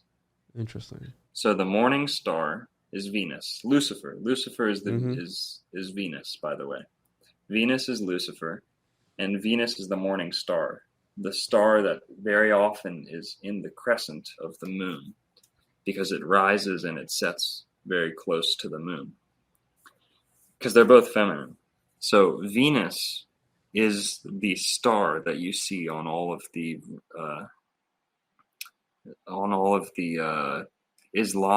The flags? Islamic symbolism. Yeah. And then you also get the crescent moon. So the box, also the box, the square that they the cube. The cube that they worship, the cube has to do with Venus. People think it's Saturn, and it is Saturn. It does have to do with Saturn because it's black. They painted it black. They covered it with some black shit. Originally, that's a rock. Mm-hmm. In the middle of that, it's a meteorite. Square box is a meteorite. Mm-hmm. And that they attribute to the planet Venus. What they did, every religion gets corrupted by the Saturnians, if that makes sense, by the people who spiritually are Saturnian. Not the South American race, the Native American race, is ruled by the planet Saturn. So they have the death cults and the sacrificing and stuff, but that doesn't mean they're evil. They're not evil. They are biologically and culturally ruled by the planet Saturn. But the people on the planet that spiritually revere Saturn are lost and evil. Jupiter, remember, we're not saying white people are the best because they're the Jupiter race. Biologically, they're ruled by Jupiter. Jupiter is the lightest planet, so they have the lightest skin, right? So, but when we talk about spiritually, every religion loves Jupiter. Every good spiritual religion, faith, loves Jupiter because that's why he's Jesus. He's Jesus. He's Krishna. Jesus Christ is Krishna. It's the same person. Christ, Jesus Christ, is Jupiter. But Jupiter's also it's a solar myth. So he's also the son of God, the sun in the sky. The sun, S-O-N and S-U-N, yeah. Mm-hmm. So that's two myths kind of mashed up into one, but that's how it goes. Because in the age of Pisces, he's the sun, but in the age of Pisces, he's ruled by the planet Jupiter. In the age of Aries, he's the warrior. So it's still the story of the son of God going through the sky, but now he's going to be wearing ram horns or a ram's body, so to speak. It's the same story, gets repeated in every age, but whatever. So Islam is it used to be the most feminine. It used to be the most feminine religion. What happened is they got co-opted, just like Catholicism, just like every major religion gets co-opted, and it got infiltrated by the Saturnian death cult. And these are the people that spiritually, they hand their soul over to Saturn for reward in the material realm. Whereas the good religions of the planet tell you to hand your soul over to Jupiter, because he's the purest and most forgiving, and the love. He's not the god of love, but he's the god of like acceptance, if that makes sense. So, and he's pure. Jupiter's pure. And if you notice, Saturn is Lord. So anytime you see the word Lord, like, when you pray, you either pray to two people.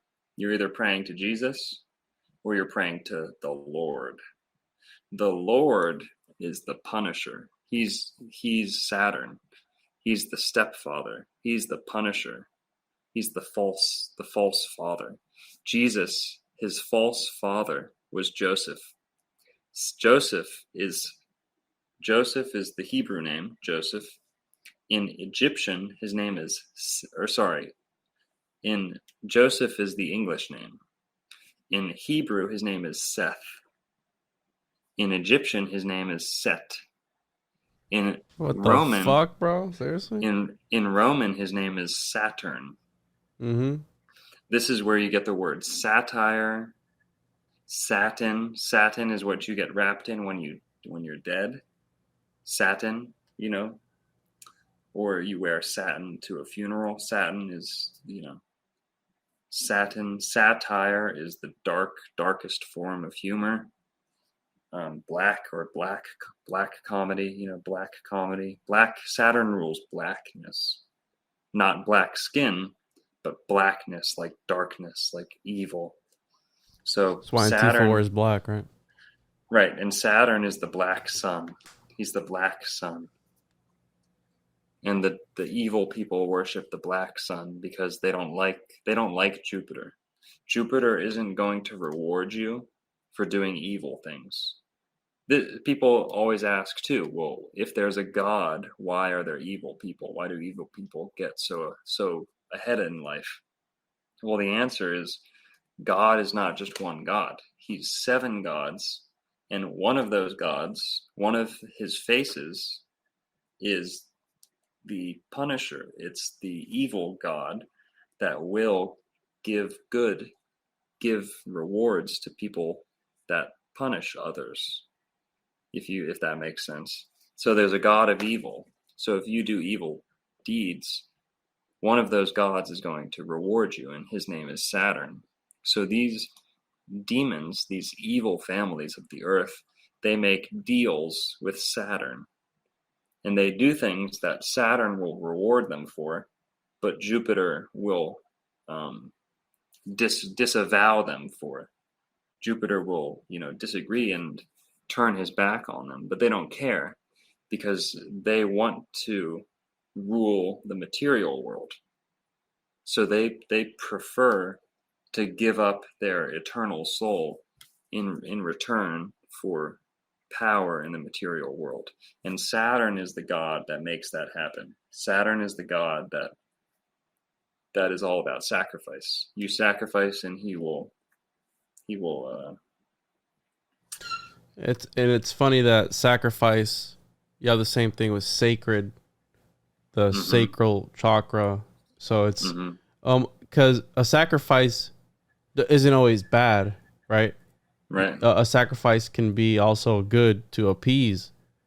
It's to appease a god, to appease an entity, but it can be used in a bad connotation, I guess you could say it, where if you're sacrificing a human being or a soul or a baby or something, right? Moloch and all these things, which there's the connections. So here, can I show you the connection between Moloch and Saturn? Yeah. So Saturn is the satyr, satyr, like the satyr with a YR, the goat, the half goat, half man. Well, that's a satyr, and satyr comes from the word Saturn. Well, Saturn is the Roman name for Kronos. Kronos is the Greek god And Kronos, like Saturn, is the god of time, death, cycles, punishment, karma. You do this and you get that in return. Jupiter is all about no, like you do good, you do bad, it's forgiven. We're only going to do good. We're only going to make it go forward. We're only going to keep it pure. So that's Jupiter. So every religion should try and bring you into touch with Jupiter. And we're not saying that one planet is better than all the others, but that's what it represents is purity. I want to add that the demiurge's number is number 4, formation, and that's why the 4, the cube, folds out into a cross. Jesus was crucified on the cross, which the cross represents materiality. The cube represents that is within, right? Because there are various directions, and up, down, and within is one. The 7 points you have, it's all broken down in the cube, but essentially the 7th point is that within, is the anchor point to which you go right from that. So it plays again into this whole idea of God being multifaceted. Well, that's like Saturn. Mm-hmm. Just like you have the cube with the 1 point in the middle being the 7th point. When you look at the North Pole of Saturn and you see that hexagram on the North Pole, like you've seen that, right? The hexagon, yeah, you connect it and it makes a cube. There's a hexagon on the North Pole of Saturn, on the fake Saturn and the pole point in the North Pole is the 7th point. Mm-hmm. So people say, well, if Saturn is all about 6, it's the number 6, 666, 666 is Saturn. If it's 666, then why is it the 7th planet? Mm-hmm. It's the 7th planet. Well, that's because, just like you said, you have the 6 points on the outside, then you have the 1 point in the middle. But is it the 7th planet or 6th planet? I've always said it's the 6th planet. It's because it's 6th planet from the sun, 6th day of the week. Well, that's because in the geocentric system, the sun is a planet. So you go moon. Really? Yes. You have 5 planets, and then you have the moon in your left hand, in your left palm, because palm is an anagram for lamp. Your palm, these palms, and this is where you do all the Reiki with your energy lamp. So your palms are lamps, and the 2 lamps in the sky are a sun on your right side, your masculine side. This is why you do business and stuff with your right hand. You shake people's hands with your right hand because it's the bright side, it's the light side. The moon is the left side, your feminine side. This is more emotions and creativity and stuff like that. So left-handed people are more in the feminine mind, like Jimi Hendrix. Is it any coincidence that the best guitar player ever is left-handed and played a right-handed guitar upside down with his left hand, thus allowing him to use a different half of his brain compared to every other guitarist that's playing it the exact same way and only using the one part of their brain? He flipped it over and got access to that other half, if that makes sense. What the fuck? Left-handed people, artists of all entertainers and artists, left-handed people make up almost half of high-functioning, high-performance entertainers, despite only being 1/10 of the population of the whole world. Does that make sense? So 1 out of 10 people are lefties. But when you get to like rock stars and like poets and famous artists, almost half of them are left-handed, because left-handed people are more creative. They use the right side of their brain because the left side of your body's connected to the right side of your brain. So Jimi Hendrix was lefty. Kurt Cobain, lefty. Jim Morrison, lefty. Janis Joplin, lefty. The list goes on and on. Then they're all in the 27 club. But interesting. Blah blah blah. So back to the races. Mars rules the Asian races. Mars. So the Asian race which is Japanese, Korean, Chinese. I already ran out. Japanese, Chinese, Korean, Thai, Taiwanese. You get it. The people with the yellow skin, for lack of a better word, they are ruled by the planet Mars. Now, which race gives us martial arts? So there you go. The Asian race, each Asian country has like 10 different types of martial arts.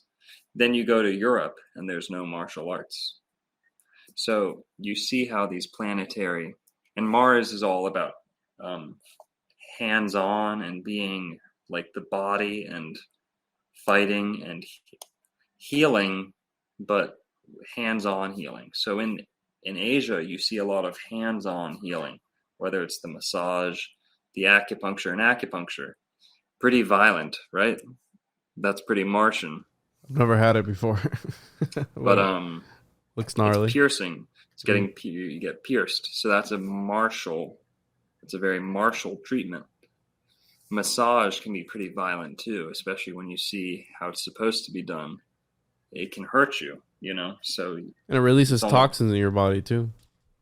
So that's also very martial. And the Asian races, the Asian cultures were most in tune with this. So when the races got split up, the white race had all the records and the knowledge, but the tropical races had their one gift that they kept and became a practice, an art form that none of the other races had. So like we said, with the Native Americans and the South Americans, they had the timekeeping system. They had, sacrifice. Who knows if that was good or bad, or whether it was really like how we're told, but that was a theme. So they had that timekeeping system that was unrivaled in anywhere else in the world. So then you go to Africa. African people, the dark-skinned Nubian people of the planet, are ruled by the planet Mercury. Now, Mercury rules the arts and also music, but especially rhythm. And Black and African people have the most rhythm. They invented jazz, they invented the blues, they invented rock and roll, so you have all this European history of music, but European music has little to no emphasis on rhythm or groove. African music brought to the world by the dark-skinned race of Africa, is very groove-based, very rhythm-based, and they as a people have rhythm. And my favorite joke that I like to tell that I came up with is, you get 100 white people and you put them in a room, you're going to get a massacre. If you take 100 black people and put them in a room, you're going to get the best concert you've ever been to in your life. Right? They have the drums and all this shit, right? That's their whole cult. Oh, the African culture. They communicate with fucking drums across distances. If you know your music, you'll know that polyrhythms, which are actually, and blah blah blah. I don't care if it's racist. Africa is not what you think of when you think of learning and education. Mm-hmm. That's just how it is. But when it comes to music, the most complex music in the world comes out of Africa, rhythmically speaking. They use just average tribesmen that have no education whatsoever are able to do these drum patterns, these rhythms. They're called polyrhythms or polymeters, where you're playing two rhythms at the same time. Very difficult to do, even for the most high-trained jazz musicians today. Very difficult to do, and you can only really do it if you're gifted with that ability. And by far and wide, African tribesmen have this ability naturally.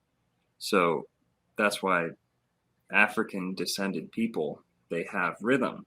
It's not just a stereotype. It's a planetary disposition. So you see like people, Miles Davis, Jimi Hendrix, John Coltrane, the list goes on and on of people that you don't get white figures like that. You don't get European characters like that represent that much just like uninhibited artistic genius. Kanye West. Kanye, I mean, maybe. But, bro, what? Kanye West is one of the greatest musicians of all time, dude. No. I think so, dude. He's one of the greatest robots of all time. You think he's a what do they call him? He's okay. I don't know. I've never met the guy, but A humanoid. I never met the guy. But anyone that's married to Kim Kardashian for like 8 years or 4 years, whatever that was, He's a reptilian. That's a pretty big red flag, He's a homunculus, 100%. I get it, bro. You can say. But so what race haven't we talked So we touched about? on the brown, Jupiter, Native American, Saturn, Hispanics. Well, Hispanic is Native American. They're Saturnian. They're the Native American.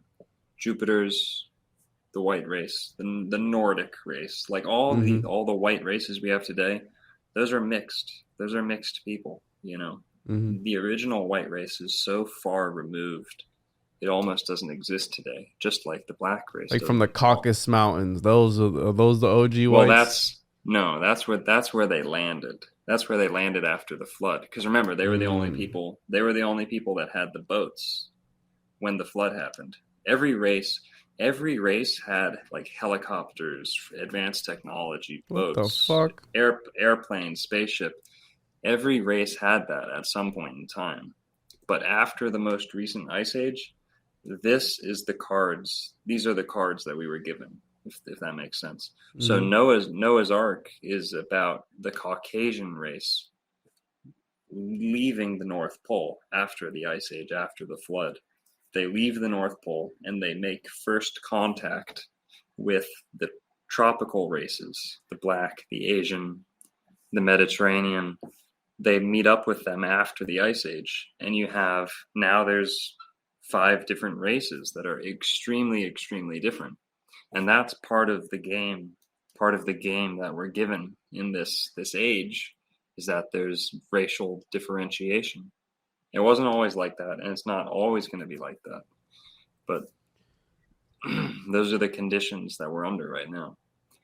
So let me think about who we're missing. Asian, Mars, Venusian, Middle Eastern, Mercurian, African race. I think that's all of them. 5 races. So those are the 5 planetary races. Those are the 5 root races of humanity. Can you hear that car alarm going? Yeah. So, yeah. Well, we'll pick up whatever else we left out on the next one. It's getting late here on the East Coast. Do you have any concluding thoughts, bro? This is a lot of information to digest. We covered a ton of things. Yes. In 2.5 hours. I have one thing that we forgot to tie up. Moloch. How is Moloch Saturn? Well, Moloch is the owl, right? The owl is the bird form of Saturn. Saturn is the owl. He's also the goat. He's also the crocodile, alligator. So Jupiter, for example, he's a horse. He's an eagle. He's also something else I'm forgetting. But basically, each planet has a couple different forms that it can take. So with Moloch, Saturn, I was trying to get into that. Saturn is the Roman name. Kronos is the Greek name. When we go up to Germany or Norway, the Scandinavian countries, the name for Saturn is not Saturn. It's Loki. So Loki is the Nordic form of Saturn, and he's the villain to Jupiter, or Thor. So he's Thor's enemy, and Thor is Thor's day. So our days of the week could have easily had been Thor's day, Freya's day. Freya is Venus. And then instead of Saturn's day, it could have just as easily had been Loki's day. And this is kind of like, this is a stretch, but people are always saying like low key now. Yeah. I think that might be like a subtle. Oh, loco is different. Definitely. Loco. There you go. Loco. Is Loki. Exactly. Like related to Loki. So Loki, from Loki, you get Moloch. Moloch comes from Loki. So Moloch is Saturn. And Saturn is also Joseph, because Joseph is Jesus's stepdaddy. Oof. You know, stepdaddies are bad, usually, or like never heard that one before, bro. Archetype. Joseph is Jesus's stepdaddy, and the stepdad is the false father. He's the authority figure, but no love, if that makes sense. Yeah, because it's not your offspring. That's Saturn's role in the universe. He's all about authority. He doesn't really love you. You know, he doesn't care about you. He's all about punishment, giving you what you deserve. So Moloch is Saturn. Saturn is Set. Set is Seth. Seth is Joseph. Joseph becomes Joseph. So Joseph is Saturn. You get Enki and Enlil too, in that the two brothers, the opposing. Yeah, and Jesus is Saturn's son, and Jupiter is Saturn's son, if that makes sense. And that's because he eats his kids. That's also another Moloch reference, because you sacrifice your kids to Moloch. Exactly. And he eats his kids, and then which I think was a Zeus or Jupiter. I think the one that figures it out and puts the rock. The mom substitutes the rock for it, and then he swallows the rock instead, and then regurgitates that rock, and supposedly that's where... Is that where they tied Prometheus up? The navel of the world? Well, kind of. Prometheus, if you're talking astrologically, Prometheus is also Venus. Because Venus is Lucifer. The light bringer. Yeah. The morning star. Exactly. Interesting shit, bro. But yeah, that's a good place to wrap. I'm telling you, we got plenty to talk about, because this shit goes deep, and maybe we'll get into some Florida for the next episode. It's getting late out here on the East Coast. You want to plug your stuff, bro, for the listeners at home, where they can find you? Sure. Old World Florida on YouTube. Then old_world_Florida on Instagram. And that's it. Awesome, dude. I'm looking forward to visiting the bookstore. So hopefully we'll you gotta come down, and we gotta do the next one live from the bookstore. All right, dude. I'll take my stuff down. Okay. I've got some cameras and mics and stuff too. Awesome, dude. Well, really appreciate this, and I had a lot of fun, dude. And we'll catch you guys on the other side. Thank you so much for those that stuck around this long. It's really insightful and really fun. Thanks, homunculus. Homuncologist, bro. Homuncologist.